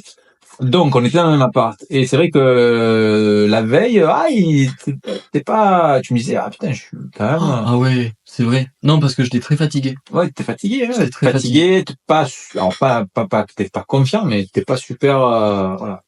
Non, ouais, j'étais très fatigué avant le 45, mais quand même, au final, je suis parti, je me suis dit, bah, de toute façon, tu t'en branles, tu y vas doucement, et puis tu verras bien. Ouais. Et du coup, j'ai fait ça, je suis parti doucement, comme pour le premier. Et puis voilà, non, c'était bien passé. Niveau conditions climatiques... Ah, parce qu'on n'a pas parlé des conditions climatiques. Ah, bah, Alors, le premier, c'est vrai que celui des morts, il faisait très beau. Ouais. C'était le top. Galibier, Pluie, vent, 3 degrés en haut. à 3 degrés en haut. Ouais. Et Serre Chevalier aussi, c'était Pareil. pluie, vent... assez frais en haut, hein, Ouais. effectivement. Mais c'est pas grave, ça. À 2007, moi, ça m'a plu en tout cas. J'ai sorti ma veste. Je regrettais juste d'avoir pas avoir mis mes mitaines parce que j'avais les doigts un peu engourdis. Hein. Mais sinon, dans l'ensemble, honnêtement, ça m'a plu. Moi, j'aimais bien ces conditions. Ouais, c'est bien. Et le 48, c'est bien passé alors? 48, c'est bien passé, j'ai fait la même stratégie, je suis parti doucement avec les vieux, et puis Voilà. j'ai doublé petit à petit, et j'ai pris confiance. J'ai doublé, maintenant je double en montée. Ouais. Bon, après, il a juste un petit souci au niveau de la configuration des montres, puisqu'en fait... Ah putain. Et là, il va falloir qu'il en parle de Attends, ça. j'en parle, alors, ok. Oui, il faut en parler de Ok. ça. Jusqu'à maintenant, Allez, je courais... Jusqu'à maintenant, je courais avec une Apple Watch. Et du coup, l'Apple Watch, elle suffit plus pour les distances un peu plus longues. Donc, je me suis dit, bah vas-y, je vais acheter... Ouais. Maintenant, je me suis dit, je vais acheter une Garmin, tu vois. J'achète la Garmin, et en fait, je la configure pas. Bah vu que j'ai pas couru avant, j'ai pas pu l'essayer, comme tout le reste, quoi. Mais t'es pas geek, toi. Tu rentres pas chez toi, tu regardes pas un peu les fonctionnalités. Je la mets autour du poignet, je vois l'heure et je pars après. La Phoenix 8. On est arrivé l'autre fois à EcoSport, même pas il avait dans la vitrine. En fait, il avait derrière. Le mec, il la pète. Et bref, du coup, j'achète ça et je l'ai pas configuré, donc je pars, je lance l'activité au début de la course. Je pars. Et puis, putain, je cours, je vois l'heure et tout, je me dis 1 heure, putain, t'as fait que 5 kilomètres. Je me dis, wow, tu te traînes. Et puis après, pareil, au bout de 5 heures, en gros, j'étais kilomètre, je sais plus, 17, 18, un truc comme ça. Je me suis dit, wow, il va être super long, ce trail. Pourtant, j'ai l'impression de doubler tout le monde et j'en suis qu'au kilomètre 18. J'arrive au point de séparation entre deux parcours qui était censé être au kilomètre 33. Et moi, je vois écrit kilomètre 20, un truc comme ça. Je me dis, putain, mais en fait, ils ont vachement changé le parcours. Ça doit être la pluie, je trouvais des excuses et tout. Et je me dis, c'est pas grave, tu continues, focus, de toute façon, t'as tant de kilomètres à faire, tu les fais, point barre. Et même si tu les fais en 15 heures, bah, c'est pas grave, t'es nul. J'arrive en haut d'une montée, j'étais rincé, je voyais, ça faisait 7 heures de course, un truc comme ça. Je me dis, wow, putain, mais il reste encore 7 heures parce que je suis qu'à la moitié. Et je vois la bénévole, là, elle me dit, allez, dernière descente. Je fais, mais comment ça, dernière descente? J'ai 27 km, madame. Elle me dit, bah si, dernière descente, vous allez voir, c'est plat, et après, il y a l'arrivée. J'ai dit, mais ma parole, mais c'est quoi ce monde de merde? Tu la payes 1000 balles et tu vas te faire enculer. Ah, l'espèce de mongolien. Après, il faut que tu racontes l'anecdote du ravito aussi. Vas-y, finis avec ça. Et du coup, j'arrive en bas, à l'arrivée, et le speaker, il me fait, oh, Tony, bravo, bien joué pour ta course et tout. Alors, t'as combien de kilomètres à la montre? Parce que on a raccourci un peu le parcours et tout. Tu dois avoir 44, 45. Je fais, bah, tu sais, je prends le micro, je le pousse, je lui fais, ah, frérot, j'ai 27, moi, là. Il me dit, ah ouais, mais il y a un souci, en fait. Et du coup, il part ailleurs, tu vois, il a un peu un appui. Qu'est-ce qu'il dit? C'est quoi ce clown? C'est quoi ce fada? Allez, next. Et en fait, la montre, je l'avais configurée en miles. Et du coup, tout le long, j'ai couru en regardant des miles et je me disais, mais ils sont super longs, ces kilomètres. Et en fait, non. Bref. Alors attends, déjà, donc forcément, vu qu'il était vraiment en PLS parce qu'il voyait qu'il n'arrivait pas, à un moment donné, au niveau ravito, c'était un peu l'edge, quoi. Et il faut que tu racontes l'anecdote du dernier ravito. Avec le jambon. Espèce de clochard. Ah ouais. Qui fait les courses pour la semaine, en fait. Bah oui, parce que, non, mais en fait, c'est tout lié à cette putain de montre. Oui, je sais. Et oui. Vu que j'étais à 7 heures de course dans ma tête, il m'en restait encore 7. Donc je me dis, putain, attends, j'ai plus assez de compotes, j'ai plus assez de barres et tout, vas-y, au prochain ravito, j'encule tout. J'arrive, Et il y avait un plateau de jambon, tu vois, du jambon cru encore. Et je lui dis, madame, vous pouvez remettre un peu de jambon cru, là, parce qu'il n'y en a pas assez. Elle me dit, bah, vas-y, prends le plateau. Je lui dis, ok. Je prends le plateau, j'ouvre ma poche, là, du sac. Et je verse le plateau dans la poche, et j'étais en train de tasser comme ça dans ma poche. Oh, l'espèce de J'avais clochard. plein de jambon, là, comme ça. Ah, dégueulasse. Et du coup, tous les bénévoles, ils me regardaient, ils disaient, c'est quoi ce temps, là? Oh là là. Et après, en fait, quand je partais courir, ben, je avais ouvert la poche à peine, et j'avais des petits morceaux de jambon qui sortaient. Et je l'ai reconnu. Ah, putain, sérieux. Oh là là. Avec les morceaux, putain, c'est Ah ouais. dégueulasse. Et après, pareil avec les électrolytes, là. Oh, Ah, gros, Ah, je pars oui. avec les pastilles d'électrolytes de D4. Et je me dis, à un moment, je sentais que j'avais un petit coup de moins bien. Pareil, je regarde la montre. Ah, putain, il reste encore 7 heures de course. Je me dis, vas-y, mets une petite électrolyte dans la flasque, là. Je prends ma flasque. Hop. J'enlève le bouchon de la flasque. Je le tiens dans la bouche. Je prends mon truc d'électrolyte. J'ouvre. Je tiens aussi dans la bouche. Donc, j'avais 2 bouchons dans la bouche. La flasque, elle se renverse toute sur ma cuisse et tout. Là, déjà, ça commençait à me tendre. J'avais là plus que la moitié d'eau. Je me dis, vas-y, c'est pas grave. Je prends les pastilles d'électrolyte. Il y a tout qui tombe par terre, sa mère, là. Putain. Genre, je t'ai dit, fais du trail. Ah, attends. Et juste avant, je venais de doubler un mec. Du coup, je me suis dit, mais jamais de la vie, il me remonte, lui.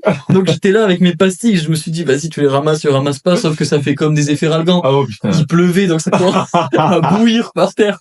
J'ai dit, nique sa mère, j'ai vidé la flasque. Au final, j'avais plus d'eau, plus d'électrolyte, et il me restait dans ma tête encore 7 heures de course, là, ça m'a gonflé. Ah, voilà, comme quoi, franchement, c'est très con, ça. Mais les automatismes, à avoir avec Ah ouais. le matos qu'on va avoir le jour J, c'est trop important. Ah, je faisais- Voilà, ça, c'en est la preuve. Par exemple, le gars, il arrive, il veut se mettre juste des pastilles d'électrolyte dans une flasque. Il a fait carnage. Il a vidé la moitié de son eau. Il a fait tomber ses pastilles par terre. Elles sont mortes, en plus, parce qu'il pleuvait. Et oui. Ah, voilà, quoi, c'est des trucs à la con. Et le coup de la montre aussi. Le gars, il achète une montre avec toute neuve, elle fait une X8 et tout. Le mec, il part avec des miles affichés alors qu'il croit que c'est des kilomètres. Bon, voilà, c'est en février. Il arrive au ravito, il dévalise le ravito. Ils ont dû le prendre pour un clochard. Il dit, qu'est-ce que c'est ce mec? Il est à 5 kilomètres de l'arrivée. Je dirais qu'il part pour 50 morts. C'est vrai, en plus. Ouais, c'est vrai. Il devait le regarder avec des yeux comme ça. Putain, mais il devait dire, quand tu as dû partir, ils ont dû te tailler un costume. C'est sûr. Mais en plus, c'est que je me disais, putain, mais personne s'arrête à ce ravito. Comment ça se fait? Alors que moi, je suis en train d'enculer le jambon. Et oui, ils s'arrêtaient pas, les mecs. Je me dis, ah, mais ils sont bouillants, les gars. 7 heures, ils mangent pas et tout. Ouais, voilà. Donc, trop important, en fait, de calibrer tout ça avant, quoi. Voilà. Et aussi, dernier petit truc, il s'est acheté les chaussures 2 jours avant. Ah ouais, 2 jours avant, exactement. Donc, tu partais. Alors voilà, on va revenir sur le matos utilisé. Du coup, toujours les bâtons, toujours pour l'ultra et tout, tu as toujours pris tes bâtons. Toujours, ouais, c'est vrai. Voilà. J'aime bien. Ouais, tu aimes bien les bâtons. Donc le sac, tu avais qu'un sac. Ouais, j'ai un sac qu'on avait acheté avec Clem pour avoir le même, tu sais, pour être un peu Gucci, quoi. mais je l'aime pas parce que, bah, pareil, tu vois ma veste. Ouais. Je l'ai jamais mise. Parce Mais je l'ai mise parce qu'elle est trop loin dans mon sac. Ah, ouais. Et du coup, j'ai pas de poche derrière là où je peux aller la chercher facilement. Ah ouais, la poche en gros. C'est ça. Du coup, bah, je me gèle en montagne parce que sinon je perds une place, tu vois. Ah voilà, ça aussi, Et moi, c'est très con. ouais. C'est très con. Alors que quand on a la poche kangourou, il faut derrière là. Et ouais, On le et ça, c'est sort, des hein. détails, tu vois, qui feraient qu'il faudrait que je change de sac. Et non, sinon, ouais, je suis parti avec les bâtons, toujours pareil, parce que moi, j'aime bien m'en servir en montée, même en descente, je m'en sers beaucoup. Et puis après, Les chaussures, les chaussures. ouais. Exact. Parce que les chaussures, tu courais au 100 et au 50, tu as couru avec quoi? Le 100, j'ai couru avec des Okama Fat, que j'aime pas du tout, parce que c'est trop gros, c'est trop lourd, j'aime pas ça, ça me plaît pas. Donc j'ai couru le 100 avec ça. Ensuite le 50, j'ai couru avec des Salming S3, un truc comme ça, mais qui sont faites pour du 20 bornes, tu vois. Et du coup, je me suis permis. je me suis défoncé. Parce qu'elles sont vraiment la semelle, c'est ça, je sens tous les cailloux et tout. Ouais. C'est très flexible, donc c'est très très exigeant pour les pieds. Pour des coups de pied, ça se court. Ouais, ou alors si ton pied il est fait et qu'il est matraqué, Oui, voilà. tu vois, si t'es prêt physiquement, mais pas de raison. Oui, mais c'est des Tu peux courir adaptations. du 100 en claquette, hein, si tu veux. Oui, bien sûr. Alors, il y en a qui le font, Ouais. Mais il faut du temps. L'adaptation. Mais là, du coup, non, j'ai couru avec ça et je me suis fait mal, je me suis arraché tous les ongles. Et je me suis dit, bah tiens, je vais changer de paire. Ah ouais. Et j'ai acheté la même que toi, les Genesis. S-Lab Genesis, ouais. qui sont très bien, mais que j'avais pas essayé avant la course. Mais qu'il est pas essayé, voilà, avec, sans les essayer. Ça aussi. Bon, alors ça s'est bien passé. Ouais. Pour le coup, parce que c'est vrai que les Genesis, comme je disais, je vais avoir du mal à aller ailleurs. Hein. En réalité, aujourd'hui, j'avoue moi aussi, franchement, ouais. Je vais avoir vraiment du mal. Alors, c'est pas que je veux faire de la pub à Salomon, hein, je suis sûr qu'elle a de très très bonnes chaussures, hein, mais je vais avoir vraiment l'appréhension de me dire putain, si ça va pas, ça me fait chier, quoi. Parce que là, Genesis, honnêtement, je suis tombé sur un compromis par rapport à mon poids, par rapport à tout, quoi. Ah, c'est tout léger, c'est bien. Ah, c'est très bon. C'est léger, c'est hyper confortable. Bon, bref, moi, c'est très compliqué d'y trouver des points faibles à la chaussure. Ouais. Ah ouais, non, pareil. Donc, je suis content des Genesis aussi. Très content, j'ai bien couru avec. Non, j'aime bien. Puis j'ai pas eu ces douleurs-là que j'ai pu avoir avec les Sanming, tu vois. Ah, ouais, c'est super agréable. Et quand tu as fini la course, alors pour le coup, pour en revenir au trail, 48, tu te sentis comment? Tu avais froid, tu avais de la fatigue? Non, j'étais trop bien. Ouais. 48, 7h16, 3000 D+, et j'étais très bien. Franchement, musculairement, je sais que... Quelle insolence. Non, mais en fait, j'ai gagné 1 heure sur mon temps par rapport au premier. Ah, mais je t'avais dit, hein. Ouais, c'est vrai. Mais en étant quand même sur l'économie. Je le savais. Ça, c'est vrai que t'es bon, putain. Tu m'avais dit. Il m'a dit, Gérard, je vais faire ça. J'ai dit, non, il y a ça, le dénivelé, tu vas voir, tu vas de ça. Et voilà. Non, t'as été bon, franchement. L'estimation, il a fait ce qu'il devait faire, en fait, et vraiment, il a rentré ce qu'il fallait qu'il rentre. Moi, j'ai eu un petit peu de doute à mon avis, parce que tu partais un petit peu fatigué, mais au final. Non, mais ça allait, hein. Après, quand t'es dans la course, tu vois. Enfin, il y a un moment, je suis là pour ça, faut sortir les doigts, tu vois. Mais c'était cool, non, j'ai bien aimé. Et puis j'ai pas eu de douleur, j'ai pas eu de fatigue musculaire, là, tu vois, on est à 4 jours après, 4 jours, 5 jours? Et on est presque, 4 dimanches, donc ça fait, 4 jours, 4 jours. Ouais, voilà. Et j'ai plus aucune courbature, j'ai aucune douleur nulle part. Non, franchement, très très bien. Et là, cette fois, j'ai pas fait n'importe quoi sur la récup. Et j'ai bien mangé. J'ai bien mangé, là où d'habitude je suis en déficit calorique, là j'ai fait du surplus. J'ai vraiment pas compté pour le coup pendant les 2 jours qui ont suivi. Et j'ai vraiment blindé en glucides, blindé en prod surtout, pour récupérer, pour reconstruire, blindé en collagène aussi. Et puis après... intéressant, ça, supplément. Supplémentation, tu prends collagène, créa, glutamine... C'est une pharmacie, hein, le mec. Non, mais en fait, vraiment dans ta routine. Je peux t'expliquer. Non, vas-y. Dans ta routine vraiment sportive, c'est quoi toute la supplémentation que tu prends? Est-ce que c'est tout le temps que tu la prends? Est-ce que c'est par période? Ah ouais, non, c'est tout le temps. C'est collagène indispensable. Ça, c'est vraiment mon gros truc que je prendrai toujours et que je conseille à tout le monde de toute manière. Collagène, créa, pareil. Créa, je trouve que c'est vraiment trop... C'est tellement bien, en fait, tu vois tous les bénéfices, que ce soit juste mental, psychologique ou physique, en termes de force. Enfin, c'est vraiment, moi, la créa, ça marche très bien sur moi et j'en suis très content. Ouais. Avec le collagène, vitamine C, ou alors je bouffe des fruits en même temps, tu vois, parce que pour l'assimilation, c'est mieux. Glutamine, pour les sports d'endurance, c'est quand même pas mal. Au niveau de l'intestin, c'est l'acide aminé le plus présent, donc très intéressant. Et c'est tout, en fait, je pense que ça. Ouais. La whey? La whey après les gros efforts. Style trail, parce que je sais que si je mange, là j'avais peur, tu vois, je me suis dit, si je mange, je vais chier partout comme le premier. Et en fait, pas du tout.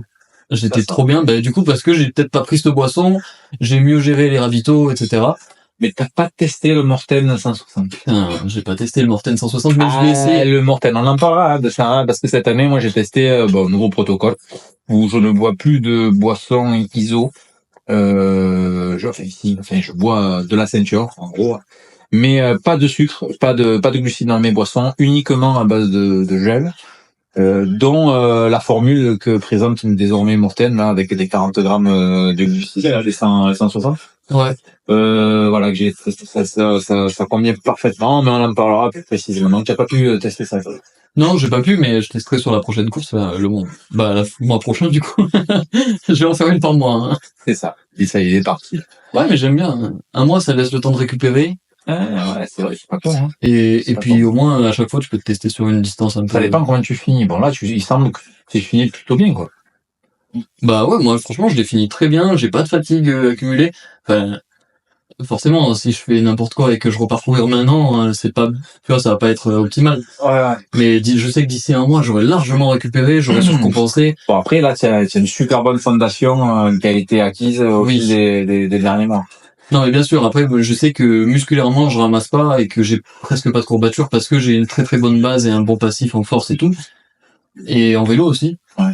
Même si le vélo, ça, c'est différent, mais je sais que j'ai pas de douleur grâce à ça, grâce à la base et au passif. Et maintenant, en fait, qu'on a fait le tour de toutes tes courses de trail, durant toutes ces courses de trail que tu as faites, donc au cours de l'année, toute l'année qui vient de s'écouler, ta pratique de la muscu, elle consiste à quoi au final? Combien de séances par semaine, en gros, tu t'imposais et c'est quoi ton style d'entraînement? Qu'est-ce que tu travailles et qu'est-ce que tu recherches en fait dans tes objectifs? C'est quoi que tu recherches vraiment à atteindre ou à maintenir?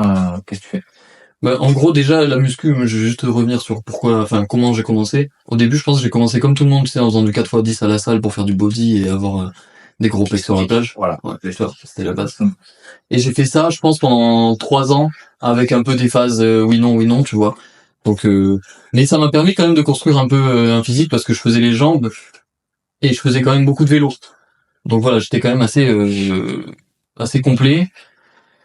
Et petit à petit, après, je suis passé sur le vélo. Sur le vélo, j'ai complètement arrêté la muscu. Et en revenant sur la muscu, je me suis dit, ok, je vais faire de la force. Donc j'ai fait pas mal de force, avec du coup des squats lourds, des soulevés de terre lourds, et tout ça. Et j'ai toujours adoré les jambes. Donc en fait, tu vois, ça s'est fait un peu malgré moi, ces fondations que tu parles. J'ai toujours adoré, et puis parce que j'ai peut-être une génétique un peu faite pour aussi. Donc c'est un bon point. Et après, là, maintenant, quand je me mets au trail, j'ai beaucoup, pendant la prépa sans borne, j'ai beaucoup travaillé, vu que j'appréhendais au niveau des genoux, j'ai beaucoup travaillé de l'excentrique, énormément d'excentrique, et surtout énormément de sled. Mais alors, du sled, j'en ai bouffé, mon pauvre. Ouais, je m'en rappelle et je te voyais dans les stories d'ailleurs. Ouais, et parce que le sled, c'est vraiment l'exercice pour moi, pour le trail. Sled push-pull? Ah ouais, vraiment. Sled push normal et sled pull avec la ceinture et tu marches en arrière, quoi. Alors pour ceux qui savent pas, le sled c'est un chariot. Ouais. En fait qu'on charge avec des poids, avec les poids donc de ça là, les disques. En fonction de ce qu'on veut travailler, on charge, généralement c'est des chariots qu'on charge relativement pas mal. Hein. Ouais, tu peux charger. Mais c'est combien toi? Moi j'étais 150. 150. Il y a 2 poignées devant et on les pousse sur un tapis là, voilà, ça patine sur le tapis et on pousse tout simplement en y mettant la force nécessaire pour pouvoir le déplacer. Et le pull, c'est quand on le tire, du coup, on fait l'inverse. Et là, on marche en arrière. Du coup, on met une ceinture généralement autour de la taille. Ou alors, il y a cette façon-là. Ou alors carrément, on met une corde. Parce qu'il y a le pull où on met la corde et on tire le chariot à la force des bras. Voilà, c'est 2 choses différentes. Là, on va plus travailler tout ce qui est tirage, donc pour le dos, vraiment ciblé au niveau du dos, des bras. Et là, quand on travaille avec la ceinture au niveau de la taille et qu'on marche, là, on va travailler la chaîne postérieure. Ouais. Voilà. Mais du coup, voilà, j'ai beaucoup bombardé là-dessus. J'ai fait énormément de sled, du squat, toujours. Enfin, je fais pas de squat, je fais du pistol. Je fais que des pistoles parce que pareil, pour bosser l'unilatéral à fond, des pistoles lestés, du coup. Mais moi, je travaille que en lourd et tous les jours. J'ai pas de jour de repos, je fais tous les jours. Tous les jours. Ouais. En gros, ma routine, c'est EMOM 30 minutes. Donc, EMOM, pour ceux qui savent pas, c'est every minute on the minute. Donc, ça veut dire que chaque minute, tu fais ton exercice plus ton repos. Et après, tu choisis une durée que, par exemple, ça peut être 10 minutes. Donc, tu fais 10 fois, une minute avec tes exos plus ton repos. Et du coup, je fais ça. Moi, je fais sur 30 minutes. Avec généralement un peu de répétition dans la minute. En gros, faut que mes reps fassent 20 secondes et mon repos 40 secondes dans la minute, tu vois. D'accord. Donc je m'arrange pour... Ça, pas moyen. Ouais, je m'arrange pour faire ça en général. Donc que ce soit pour du sled. Le sled, c'est un peu plus long. Et ça me dérange pas parce que tu le récupères quand même assez vite du sled. C'est que du cardio. Ça brûle pas trop les jambes. Mais pistoles, typiquement, je vais faire 1 rep ou 2 reps, tu vois. Mais lourd. Je charge le pistol lourd à 40 ou 50. Je fais 1 rep, 2 reps. Et ça me fait mes 20 secondes. Après, j'ai 40 secondes pour récupérer. Ouais. Je refais. Et je fais 10 fois ça. Et du coup, sur 10 minutes, de cet exercice-là, ça me permet d'accumuler, tu vois, Pas mal de volume. entre 10 et 20 reps, quoi. Ah, C'est énorme. Ouais, sur le 20 reps, sur 10 minutes, sur des niveaux de force assez élevés, quoi. Mais c'est ça. Et quand t'accumules le tonnage à la fin de la semaine, Ouais. t'as fait énormément plus que si tu faisais du 4x10 ou du 5x5. Et au niveau fatigue, au final, c'est pas ce qui est le plus taxant. C'est ça. Et moi, Nerveusement. c'est ce que je dis à tout Au le monde, final. c'est que voilà, vu que tu travailles en dessous de ton max et que tu vas jamais dans les retranchements hauts, et ben tu te fatigues pas nerveusement. Musculairement, le lendemain, t'as quasi pas de courbature, ou très peu. Du coup, ça te permet de travailler à la même intensité le lendemain et de progresser. Et puis après, tu peux augmenter ton volume, tu peux augmenter ton nombre de reps, tu peux augmenter ton poids. Ou alors tu sens que tes max ils montent même en travaillant comme ça. Large, vraiment. Mais alors que regarde, moi maintenant comment je m'entraîne, je fais des muscle-up, des 90 push-up, des pistol squats, des tractions, des dips, c'est tout. Je fais que ça. Et du trail. Et au final, là, tu me remets sous un banc de bench, je suis sûr que j'ai pris 20 kilos sur le max. D'accord. Je pense. Dips, on en parlait tout à l'heure, j'avais 70. Là, je pense que si, j'ai moyen d'avoir 80, alors que je les ai pas fait, tu vois. Ouais. J'ai pas bossé. Et en squat, pareil. Max, Bah ouais, parce qu'en fait, tu bosses toujours en dessous, donc tu te fatigues pas nerveusement. T'es toujours frais, plus ou moins. Ouais.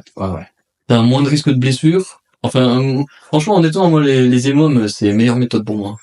Toi aussi, adepte des EMOM, du coup. Ouais. C'est vrai que bon, ça fait pas très longtemps que je fais ça, hein. Ça fait quelques mois maintenant. Et j'avoue qu'il y a quand même le gain de temps, hein, parce qu'au final, quand il est super bien cadré, les mômes, que tu commences pas à parler à droite, à gauche, que tu t'éparpilles pas, la séance est très pliée. Faut pas aller chercher, faire 1 heure, c'est pas possible, ça sert à strictement rien. Mais tu fais 10 minutes d'un EMOM et 10 minutes d'un autre exercice global. Ouais. La séance est terminée, quoi. En fait, moi, ce que je pense, c'est qu'il faut faire, on est fait pour bouger à la base. Ouais. Du coup, on est fait pour utiliser notre corps dans son intégralité. Et je pense que dans une séance, c'est important de faire tout le corps, tu vois. Ouais. Donc push-pull leg, selon moi, c'est pas faire un jour push, un jour pull, un jour leg. Ouais. Tu fais tout à coup. Ouais. Et en fait, il y a des écoles. C'est vrai que je me pose la question, en fait, de savoir si je vais continuer à faire des full body, moi, en ce moment, parce que c'est ce que je fais, hein. C'est un peu ce que je fais. Donc, ça va être des pistoles, du tirage, donc des tractions, des dips. C'est ce que j'ai fait pendant ma préparation. On en parlera aussi dans un prochain podcast. Ça réussit très bien. Hein. Honnêtement, c'est une façon de s'entraîner qui est... Alors, au début, c'est vrai que quand tu sors un peu des sentiers battus, tu te poses toujours la question de l'efficacité sur l'entraînement et sur le long terme. Est-ce que ça va payer? Parce que ça fait chier de te dire, putain, si je me mets à faire ça, est-ce que ça va réellement payer? Est-ce que je vais pas perdre de l'acquis? Est-ce que ça va m'apporter vraiment quelque chose? Force est de constater qu'au final, c'est bien de bouleverser ses habitudes et d'aller un petit peu explorer d'autres horizons au niveau de la méthode d'entraînement. Et ça en fait partie. Honnêtement, c'est qualitatif à mort, en fait, au final. Ah, c'est focus qualité, là, ouais, c'est sûr. C'est focus qualité, quoi. Il y a que ça. Et on en a parlé la dernière fois, c'est vrai que, au final, quand je fais un petit retour en arrière et que je me rappelle de certains trucs, bon, d'ailleurs, vous pouvez les retrouver sur Internet, les mecs en bodybuilding, je parle du coup, hein, parce que c'est des trucs qui revenaient souvent, comme Tom Platz et Ronnie Coleman. Les mecs, on croyait qu'ils s'envoyaient, moi je suis persuadé, depuis des années, que c'était des mecs qui restaient 3 heures à la salle, par séance. Mais en fait, pas du tout. Bon, après, ils s'envoient des doses aussi. Non, ouais, non, mais, il y a des ischios, il faut non, mais outre le fait que des mecs se toffent, ils cherchaient le qualitatif. Ouais, c'est vrai. Parce qu'avec ce que, justement, au final, par rapport à ce qu'ils s'envoyaient, tu te dis, les mecs, ils peuvent vraiment tenir, se faire des volumes de malades pour prendre, tu vois. En gros, on a assimilé le volume, un peu comme un ultra, on a assimilé le volume d'entraînement au volume musculaire. Et au final, non, pas du tout. Les mecs, ils arrivaient, ils avaient des hygiènes alimentaires, laisse tomber, quoi. Ils mangeaient des trucs que bon, moi, si je mange ça, laisse tomber. Et par contre, au niveau de la qualité d'entraînement, c'était hyper intensif et très court. Donc les mecs, ils te disent, si tu t'entraînes plus d'une heure, voilà, ça sert à rien. Ton plat, ils disaient, si tu restes plus de 45 minutes à la salle, c'est qu'il y a un problème, quoi. Ouais, c'est vrai. Voilà. C'est vrai. Et pourtant, le mec, bon, tu vois, ses cuisses, oui, d'accord, il y a les produits, on parle pas de ça. Mais plus qualitativement parlant, même avec des produits, tu peux pas avoir des trucs comme ça, c'est pas possible. Donc, Et Ronnie Coleman, pareil. Quand on lui demandait combien de temps tu restes, il faisait 45 minutes, max 1 heure.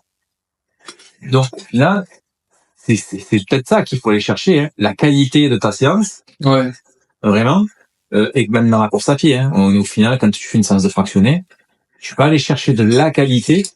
Derrière, après le volume, tu le travailles en périphérie, vraiment. Mais travailler les qualités cardio comme ça, moi je pense que c'est pour ça que la méthode de Véronique Billal m'intéresse, parce qu'elle est très qualitative dans son approche de l'entraînement. Tu vois, elle dit le volume, on le fait après. Voilà. Tu fais tes séances qualitatives dans la semaine, tu apprends à te reconnecter avec ton corps au niveau des sensations, et puis derrière, tu intègres un petit peu le volume dans ta semaine, tu fais une sortie longue dans la semaine, et tu remontes. Donc moi, j'aime bien cette approche-là, parce qu'au final, c'est ce qui a l'air de payer et qui a toujours payé. Hein. Voilà. Ouais. Mais tu vois, là, moi, je trouve que, pour faire un petit bémol sur ce que j'ai dit avant, le truc de Véronique Billal, là, de se reconnecter à son corps, je trouve que c'est vraiment bien pour les gens qui sont pas conscients de leur corps et qui sont pas conscients de leurs propres sensations et qui ont besoin de se reconnecter à ça. Et c'est là où ce que j'ai dit avant, je trouve qu'il faut un peu le nuancer dans le sens où il faut pas faire en fait, j'aime pas les dogmes, j'aime pas me dire OK, je fais de la force, du coup tous les jours je vais faire de la force. C'est pas ça. Moi, il y a des matins, je me dis putain, aujourd'hui, je me sens fatigué, tu vois. Et du coup, je vais pas aller m'envoyer une séance de force si je suis fatigué.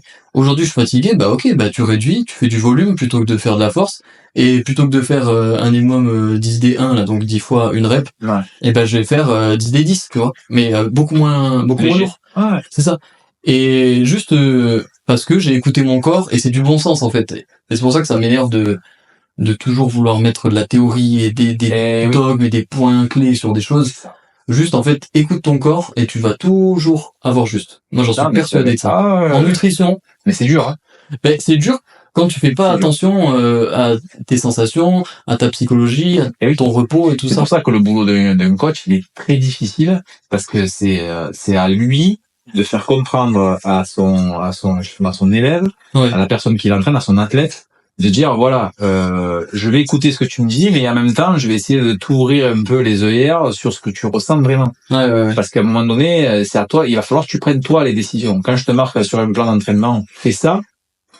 Si le matin tu te lèves, que tu te sens vraiment pas bien, et de fatigue nerveusement, ne commence pas à te dire bon j'y vais, je vais me donner. Non, en fait, écoute-toi, fais la séance autrement.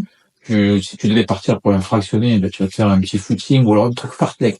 Mais c'est ça, en fait. Quand tu veux, tu te mets pas dans le rouge et tu appuies pas sur la fatigue nerveuse, parce que généralement quand vous levez comme ça fatigué, c'est qu'il y a une fatigue nerveuse intrinsèque. Là, il faut vraiment faire attention parce que tu peux te blesser, tu peux faire des conneries.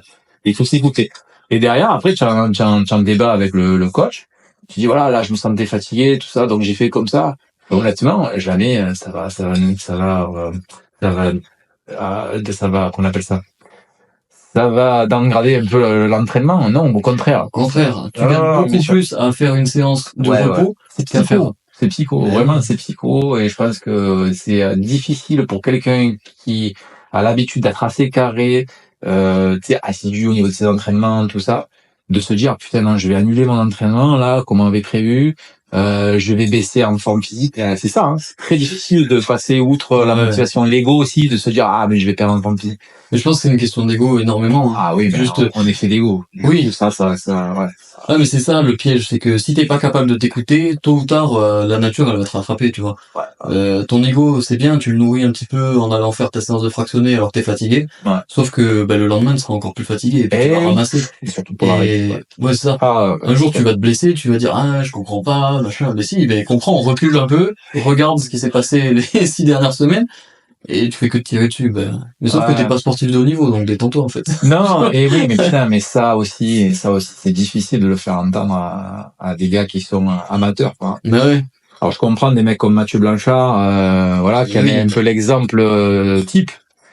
C'est un peu, il a reconnu, hein. J'interprète pas ses paroles, hein. C'est qu'il a dit honnêtement, non, j'avais des alertes, je savais, sauf que je suis pro, il y a là, eux, carrément, ils rentrent dans un autre truc, dans une autre sphère, parce qu'ils sont professionnels, ils doivent rendre des comptes et tout.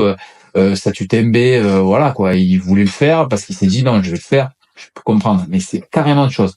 Mais au final, il s'est pas écouté. Au final, il s'est dit je vais le faire et il aurait pas dû. Il aurait pas dû. Boum, une entrée, grosse douleur au 40e kilomètre. Donc voilà, le corps, il avait envoyé des signaux. On les a pas écoutés et puis après bon, ben, c'est la cata quoi. Voilà. Ouais, On s'est rappelé alors à un moment donné de toute façon, c'est lui qui va nous dire là en fait non, j'ai pas envie. Et tu mets clignot sur le côté et à la prochaine quoi. putain, ouais. Donc voilà quoi. Et c'est ça, moi il y a des trucs que je vois des fois autant dans les entraînements que même dans la course. Je vois des mecs s'entraîner des mois et puis ils arrivent le jour de la course, ils partent complètement en couille. On en parlait tout à l'heure. Je suis tombé sur un gars l'UTMB, donc j'ai envoyé à Tony, j'ai dit tiens regarde le mec il fait l'UTMB et au 30e kilomètre il vomit quoi. Gros, qu'est-ce que tu fais là, toi? Je comprends. Non mais alors moi je veux pas, voilà, je jette pas de voilà l'opprobre quoi. Mais si tu vomis au 30e kilomètre, il y a un souci. Alors il avait pas l'air malade, hein, il y a eu un souci je pense de gestion. Voilà. Tu vomis pas au 30e kilomètre l'UTMB, que tu vomisses au bout du 80e, là il y a des heures déjà de course. Tu as l'estomac qui commence peut-être un peu à flancher. Mais 30 kilomètres, c'est compliqué, quoi. C'est très compliqué. Voilà, d'arriver à des détresses comme ça, intestinales, gastriques, au bout de 30 kilomètres, compliqué. Mais là, c'est l'ego. C'est que le mec, il a dû partir avec le groupe, se laisser aller. Peut-être. Ah ouais, non, il y a des chances. Il y a peut-être le mec, il a dû se dire, allez, c'est parti, l'engouement, il s'est fait emporter, il a pas dû le sentir. Ah, c'est ça. D'un coup, peut-être qu'il regarde la montre et il se dit, oh putain, mais je suis dans le rouge, là. Ouais, mais t'as doublé 10 gars avant. Tu vas pas faire remonter, tu vois. Ouais. C'est ça. Et là, Donc, t'as l'ego qui est rentré et c'est fini. Et les premières montées, les premiers kilomètres, quoi. Quand je vois combien ça part, alors que cette année, à l'UTMB, comme disait Mathieu Blanchard, c'est pas parti forcément à balle. Mais bon, après, on a vu que quand même, il a fait 19h50. Non, mais voilà. Pour eux, pas partir à balle, c'est un truc de 3, tu vois. Là, je sais qu'il y a 2 ans, ils étaient partis, ils étaient à 16-17, quoi. Ouais, voilà. Moi, c'est ma VMA, quoi. Donc, c'est comme si je partais, genre, à 17 km. Non, mais, bien sûr. Alors que t'as 170 bornes à encaisser, quoi. Quand t'es pro, il y a aucun souci. Parce que tu sais que là, tu montes un peu haut en régime, parce que derrière, tu as une putain de marge, quoi. Ah, bah oui. Voilà, tu sais que ta VMA est à 21, 22 km/h, tu pars à 16, voilà, quoi, tu es un peu en sur-régime pour ton ultra. Mais derrière, après, boum, tu te remets en rythme de croisière, les mecs, ils savent se gérer, comme on disait, ils se sont appropriés leurs sensations. La plupart savent très bien gérer. Mais, le mec lambda, là, le Jean-Kévin qui arrive à l'UTMB et qui dit, oh, putain, l'engouement, ils partent, parce que c'est l'euphorie. Ils se mettent à 16 km/h alors que c'est leur VMA. Ouais. À un moment donné, donc, oui, forcément, ça pose des petits soucis d'ego, des fois, je joue des tours, et, voilà. Donc, voilà, au niveau de l'alimentation, au niveau de la muscu, on a fait le tour aussi. Je pense qu'on a fait le tour, ouais, tu peux préparer un trail. Mais après, moi, je peux pas donner de conseils dans la préparation en muscu, en tout cas pour l'instant. Moi, je connais pas, je sais même pas ce que je fais, là, moi, je cours, voilà, ça fait des chronos ils représentent rien pour moi, j'ai aucune base, j'arrive avec une humilité énorme, moi, dans ce sport, donc je connais pas, pour l'instant. D'ici 1 an, 2 ans, 3 ans, je pourrais t'en parler beaucoup mieux. Même juste l'année prochaine. Non, mais c'est ça. Mais là, pour l'instant, moi, je découvre tout. Regarde, je fais toutes les conneries possibles, je les accumule, et après, je corrige. Ouais, mais c'est ça, en fait. C'est pareil, tu sais, quand je suis arrivé là, dans le trail, donc j'ai commencé à courir en 2016, vraiment dans le trail. Ouais. Après, j'ai commencé un peu plus à me lancer dedans, 1 an et demi après, tu vois, où j'ai créé la chaîne, etc., parce que je voulais vraiment approfondir le sujet, et notamment dans la prépa physique, tu vois. Mais c'est vrai que même avec le background que tu as en muscu, toutes ces connaissances-là que tu as au niveau de la préparation physique, comme je dis, les gars qui pratiquent pas, c'est des imposteurs.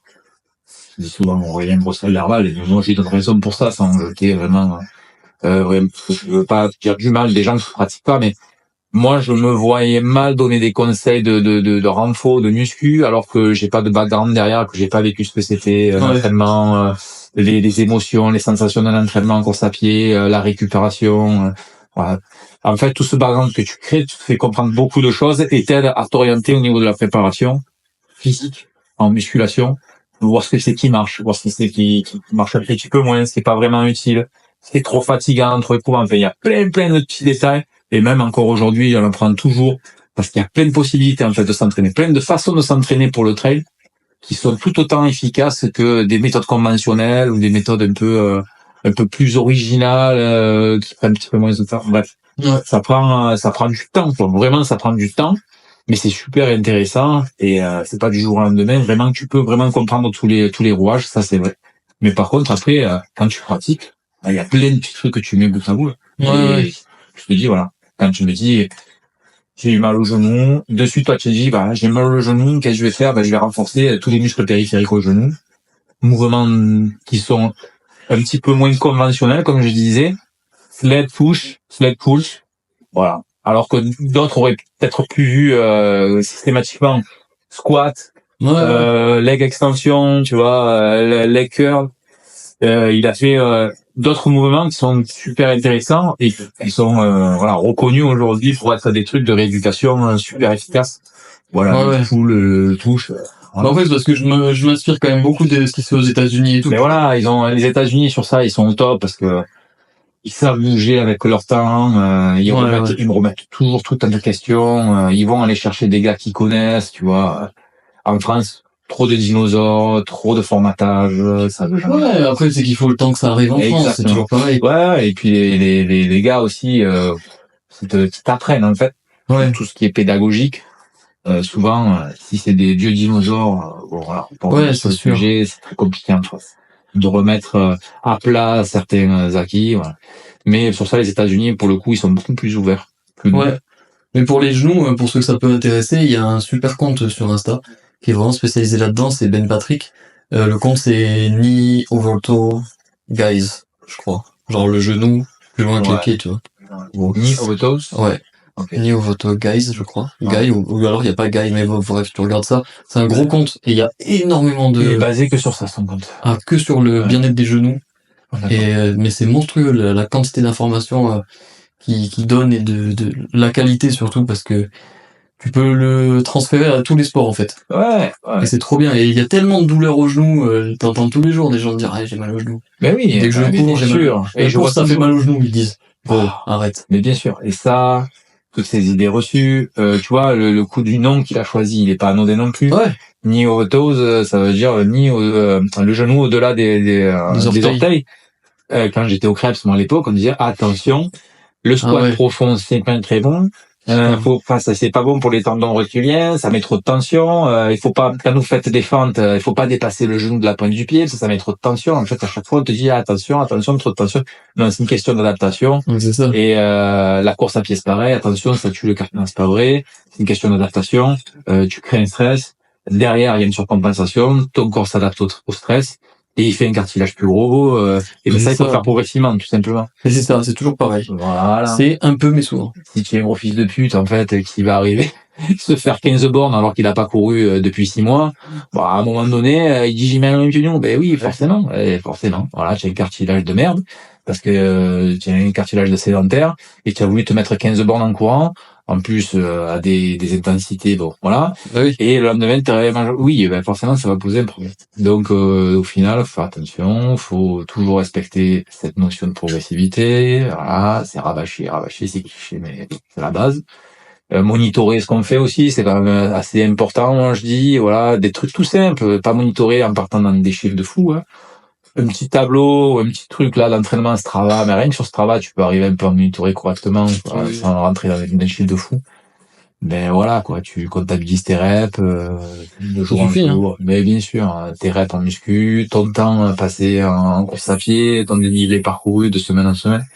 C'est que ça, en fait, c'est que de la progressivité et de pas être trop gourmand pour pas se cramer. Ouais, c'est ça. Bah, de toute façon, oui, c'est juste, moi, c'est toujours ce que je dis, hein, c'est le truc un peu mais souvent, faire un tout petit peu, mais tous les jours. Comme le podcast. Qu'il faudrait que je sorte un épisode. J'aurais pas dû l'appeler comme ça. Oui, mais tu vas te faire chambrer souvent pour ça. Mais non, mais le truc de un peu mais souvent, hormis le podcast qui est jamais à l'heure, c'est vraiment, c'est utile dans tout. J'aime bien, non, mais c'est vrai que j'aime bien le truc. Quoi que tu fasses, hein. C'est exactement un petit peu ma philosophie, voilà. Un peu, mais franchement, de pratiquer souvent, je pense que la régularité, ça paye toujours. Ouais. Ça crée des adaptations que mais que tu pourrais pas faire même avec des mois d'entraînement. Si tu fais ça tous les jours pendant toute ta vie, le mec il peut arriver s'entraîner pendant 6 mois et il va avoir du mal. Mais oui, je suis d'accord avec ça. D'ailleurs, on en a pas parlé, mais son podcast, c'est C'est un peu, mais souvent. O.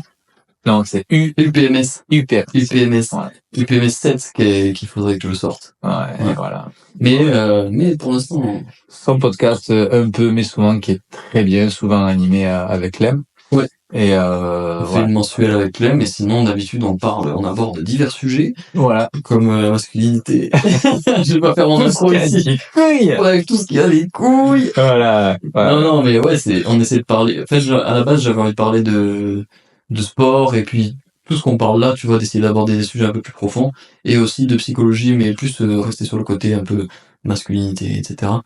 Et on fait une mensuelle avec Clem tous les mois, où on revient sur nos projets précédents, les projets futurs, et puis voilà, on essaie de débattre d'un sujet intéressant, tu vois. Ça, c'est bon. Ah, mais c'est pas mal. Allez-y, c'est bonne ambiance, bonne humeur. Ouais, c'est ça. Ouais, c'est sympa. C'est détente, hein. Et pour terminer, qu'est-ce que tu fais pour te divertir, toi? C'est quoi, parce que tu t'entraînes, tu fais ton job, tu crées du contenu, mais il arrive un moment, voilà quoi, tu te divertis comment, toi? Tu Netflix, tu vas marcher, bon allez, marcher, on va dire, c'est parti de l'entraînement, ça. Ouais. Non mais c'est quoi? Ouah, comment je me divertis, tu sais que là tu mets le doigt sur un truc douloureux. Pas dans le cul, mais moi parce que je sais qu'il aime bien les doigts dans le cul, depuis tout à l'heure il parle de ça, faut se les sortir, faut se les rentrer. Faut se les sortir, faut se les rentrer, il aime bien rentrer des choses dans son Très peu. Je te remercie. Non mais c'est quoi alors du coup, parce que tu te divertis comment? Ça tu vois, c'est un aspect, bon les gars vont te dire, à part l'entraînement, hein, à part le côté sport. Non, pour de vrai, mais en fait, je pense que ça, c'est un problème dans ma vie, c'est pas de divertissement, je te jure. J'ai pas de truc où je me dis, vas-y, tu déconnectes et tu le relâches complet. Le voyage. Ouais, mais quand je voyage, j'ai ma caméra, je filme, je me dis, putain, ça, il faudrait que je le filme, comme ça, après, je peux faire du T'arrives pas à contenu. déconnecter, je crois. J'ai trop de mal. Et J'ai réussi déjà à te déconnecter. J'ai vu que Clem quand Clem a fait sa vidéo, là, se déconnecter 2-3 jours. Et encore que Clem, il avait fait la vidéo, du coup, il a pas pu bien cliquer. ouais, c'est pareil. Mais, Non, en fait, j'aime trop, moi, ce qui me plaît, tu vois, le montage, ça m'emmerde, par exemple. Ouais.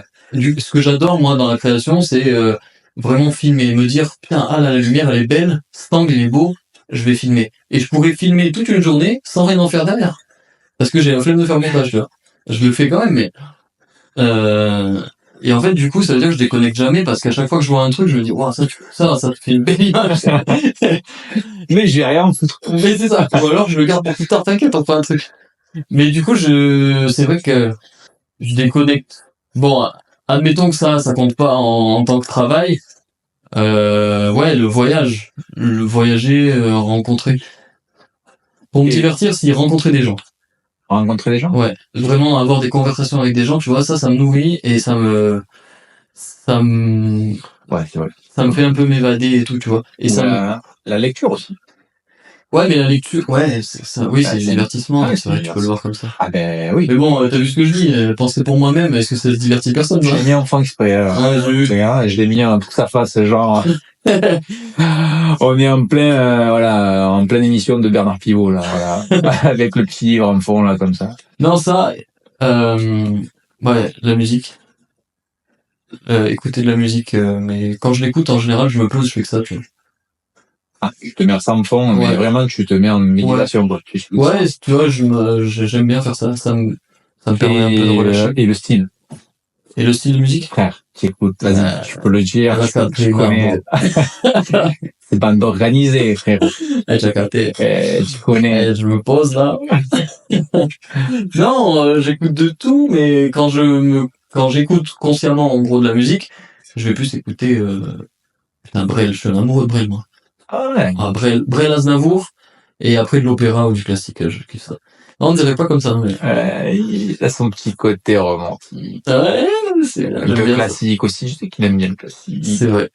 Non, mais ça, j'aime bien. Et non, sinon, des gros animés, en vrai, les animés, c'est... Ouais, bah tu vois, voilà, il y a pas de Netflix, mais si un jour je me dis, ok, ce soir, j'ai pas envie de faire de montage, j'ai pas envie d'avoir un truc trop poussé, je me mets animé. Et voilà. Et je regarde Jujutsu Kaisen en ce moment. Jujutsu Kaisen. Putain, ouais. C'est bon, hein? Ah ouais. Là, Ah ben, on va faire comme avec Tom, alors, du coup. Pourquoi il regarde aussi? Tom, j'avais fait une petite section manga, d'ailleurs, Oh. eh oui. Ça veut dire que Déjà t'as pas... dans chaque truc, ça. Mais J'ai c'est pas ce que- écouté jusqu'au bout. Mais tu es un gros Tu es cramé, toi. frérot. Eh. La vérité, tu me dis genre, à la tête de ma mère, je la prends direct comme ça, je suis déçu, j'ai envie d'arrêter le podcast, frère. Sérieux, tu n'as pas écouté jusqu'à la fin, là. Il y a une petite aparté à la fin. J'ai fait un petit questionnaire manga. Parce que j'ai vu qu'il était à fond, Dragon Ball. Et, on s'est fait une petite section manga Faut que tu le et, fasses à chaque fois, ça. mais Non. c'est ce que je fais. Ah, ok, trop bien. Ah, bah oui, mais Ah. enfin, c'est le deuxième, du coup, forcément. Non, c'est ce que je fais. C'était prévu de te poser la question. C'est pour ça que je voulais en venir, tu vois. Quels sont tes divertissements? Parce que je sais que tu as regardé l'Attaque des Titans il y a pas longtemps. Voilà. Et je t'avais dit, regarde-le. Ouais, c'est vrai, c'est toi qui m'a lancé là-dessus. Ouais, je t'ai dit, regarde l'Attaque des Titans. Et moi, je disais que c'était le manga de la décennie, quoi. C'était un truc, Ah, il y a moyen, mais maintenant, il y a... Ah, Kimetsu no Yaiba, c'est quoi en... Kimetsu no Yaiba, et cette, Non, c'est... en français, enfin, Ouais, en français.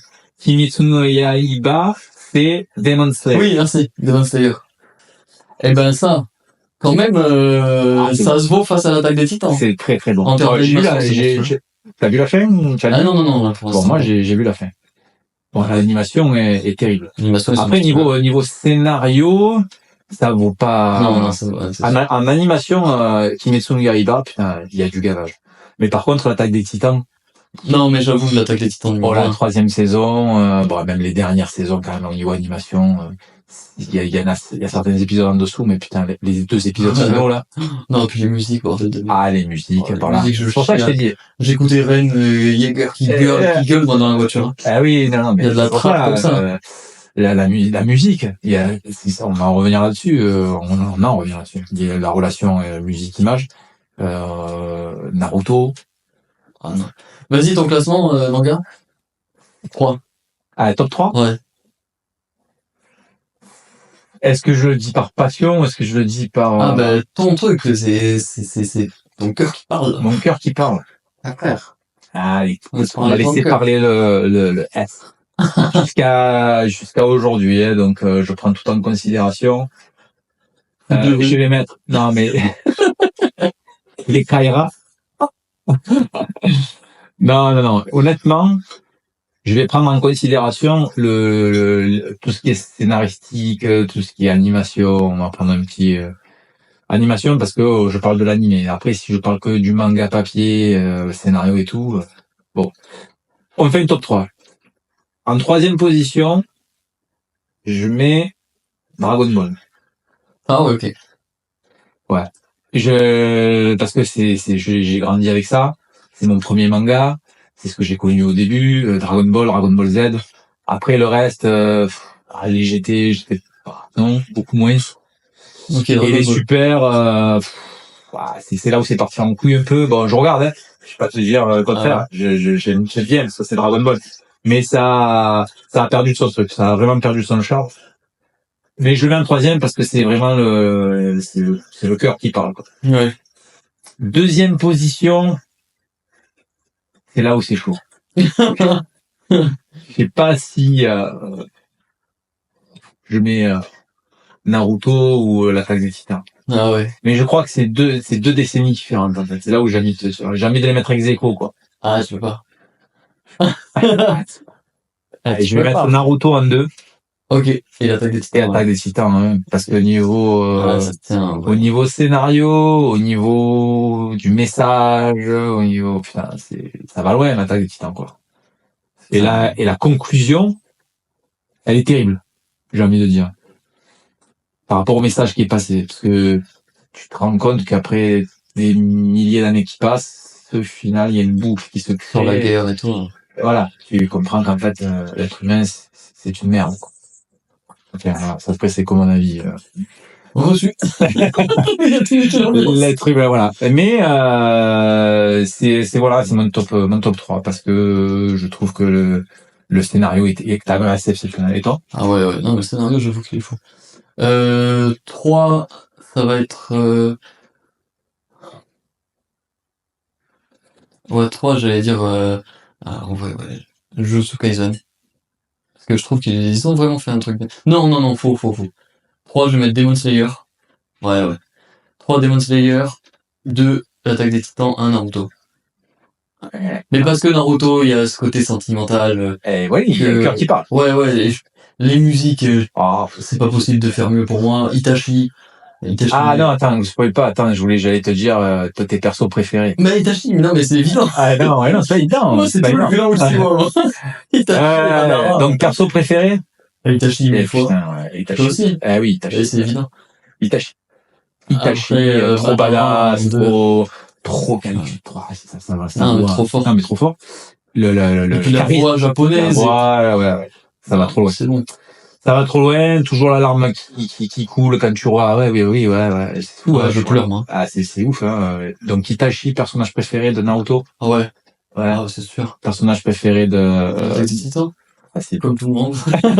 C'est-à-dire? Pareil. Et ouais, pareil. Mais c'est toujours pareil, mais parce que. Mais je sais pourquoi ils vont faire, parce que c'est le plus petit de taille. C'est vrai, en plus, il me ressemble de fou.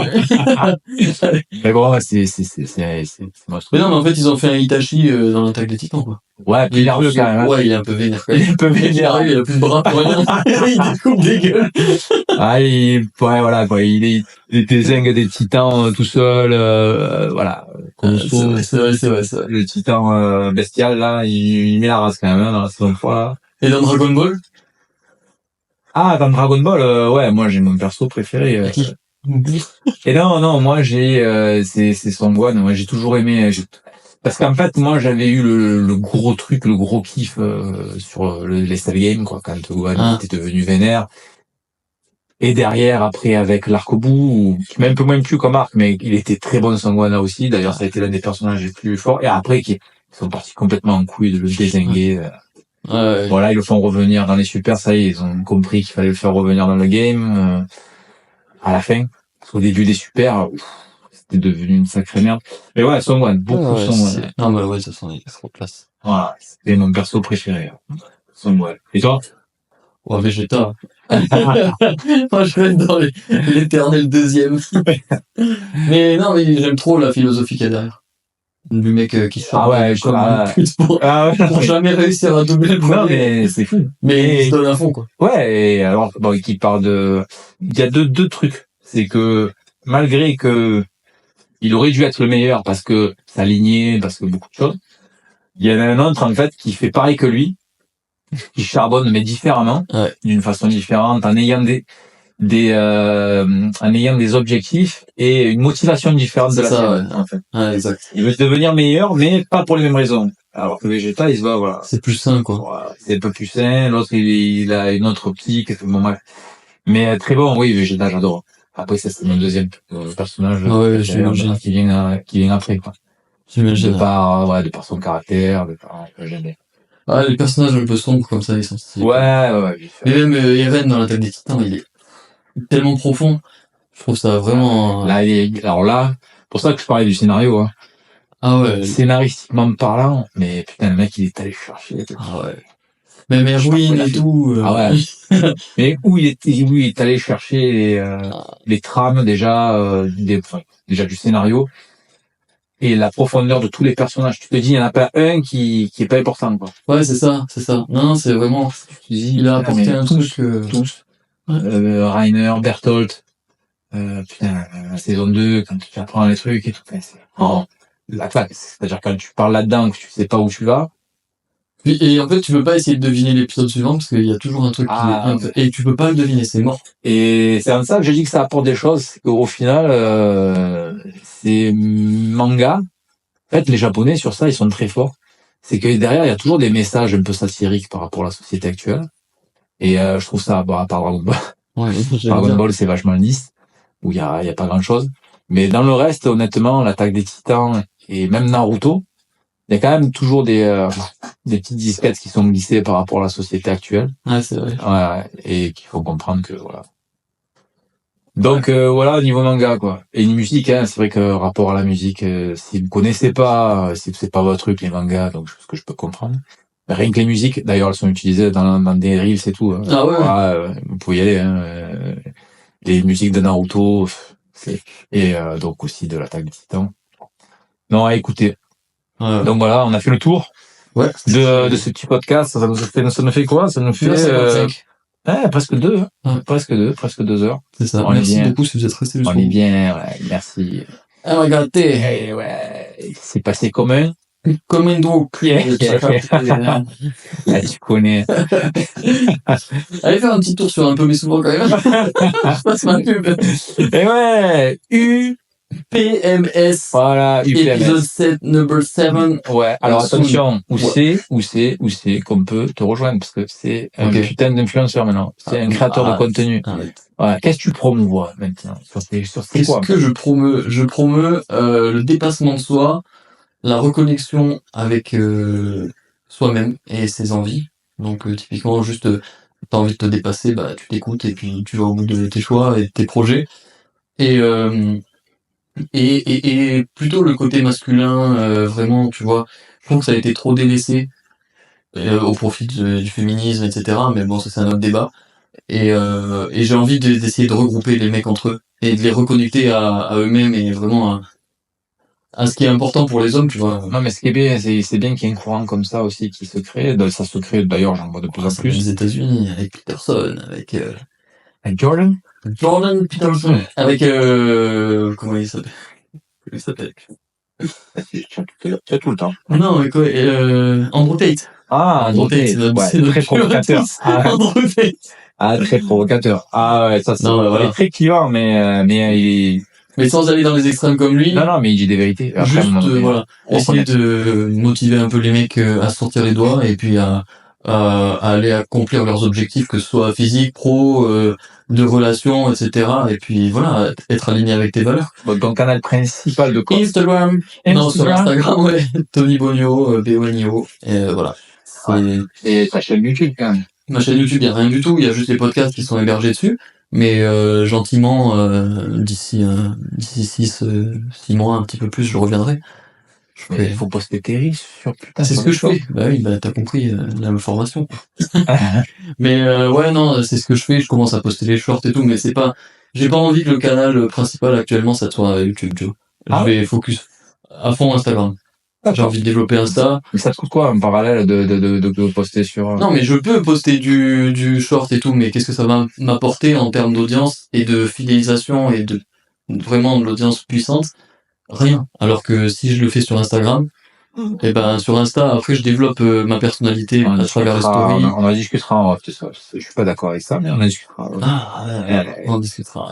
Parce que c'est plus sujet, frérot. Là, la tête de ma mère, c'est 18h52, j'ai la dalle. J'ai la dalle, frérot. On va aller manger un petit kebab, là. Kebab là, Tranquille. on sort la chicha. C'est tout. Je vais me rouler une torpille. Oh putain, bon, allez, c'est fait, c'est tombé une bouteille de ceinture. Ouais, c'est un super épisode. Merci beaucoup. Ben voilà, merci Vincent. Tony. Frère, tu laissé, tu reviens quand tu veux. C'est la maison, frère. Bon, j'espère que ça vous a plu. Deuxième épisode terminé. On va se retrouver très bientôt pour de prochains épisodes. Et il y aura certainement des épisodes où je serai seul et on va parler, de ce qui s'est passé ces derniers mois, mes entraînements, comment je me suis entraîné, même si j'étais pas très actif. Bon, il y avait des raisons pour ça. Il y en a qui le savent, d'autres non, mais on va en parler. Entraînement. Les courses qui se sont déroulées, mon alimentation en cours, ça fait plein de choses super intéressantes, j'ai plein de trucs à dire. Bordel de merde, je suis un fou, frérot. Voilà, comment tu dis au revoir sur un PC? Moi, je coupe en plein milieu d'une phrase. Ah, t'es un bâtard, toi. Non. Et là, tu coupes, là. Non, c'est pas ça. Non, je peux pas faire ça. Bon, merci d'avoir écouté. On se dit à très très vite pour prochain épisode. Tony, dernier mot? Faire la mignonne, là. Allez, ça va. Fais face à ta caméra. Allez. Après, ça fera la mignonne. Bisous. Bisous.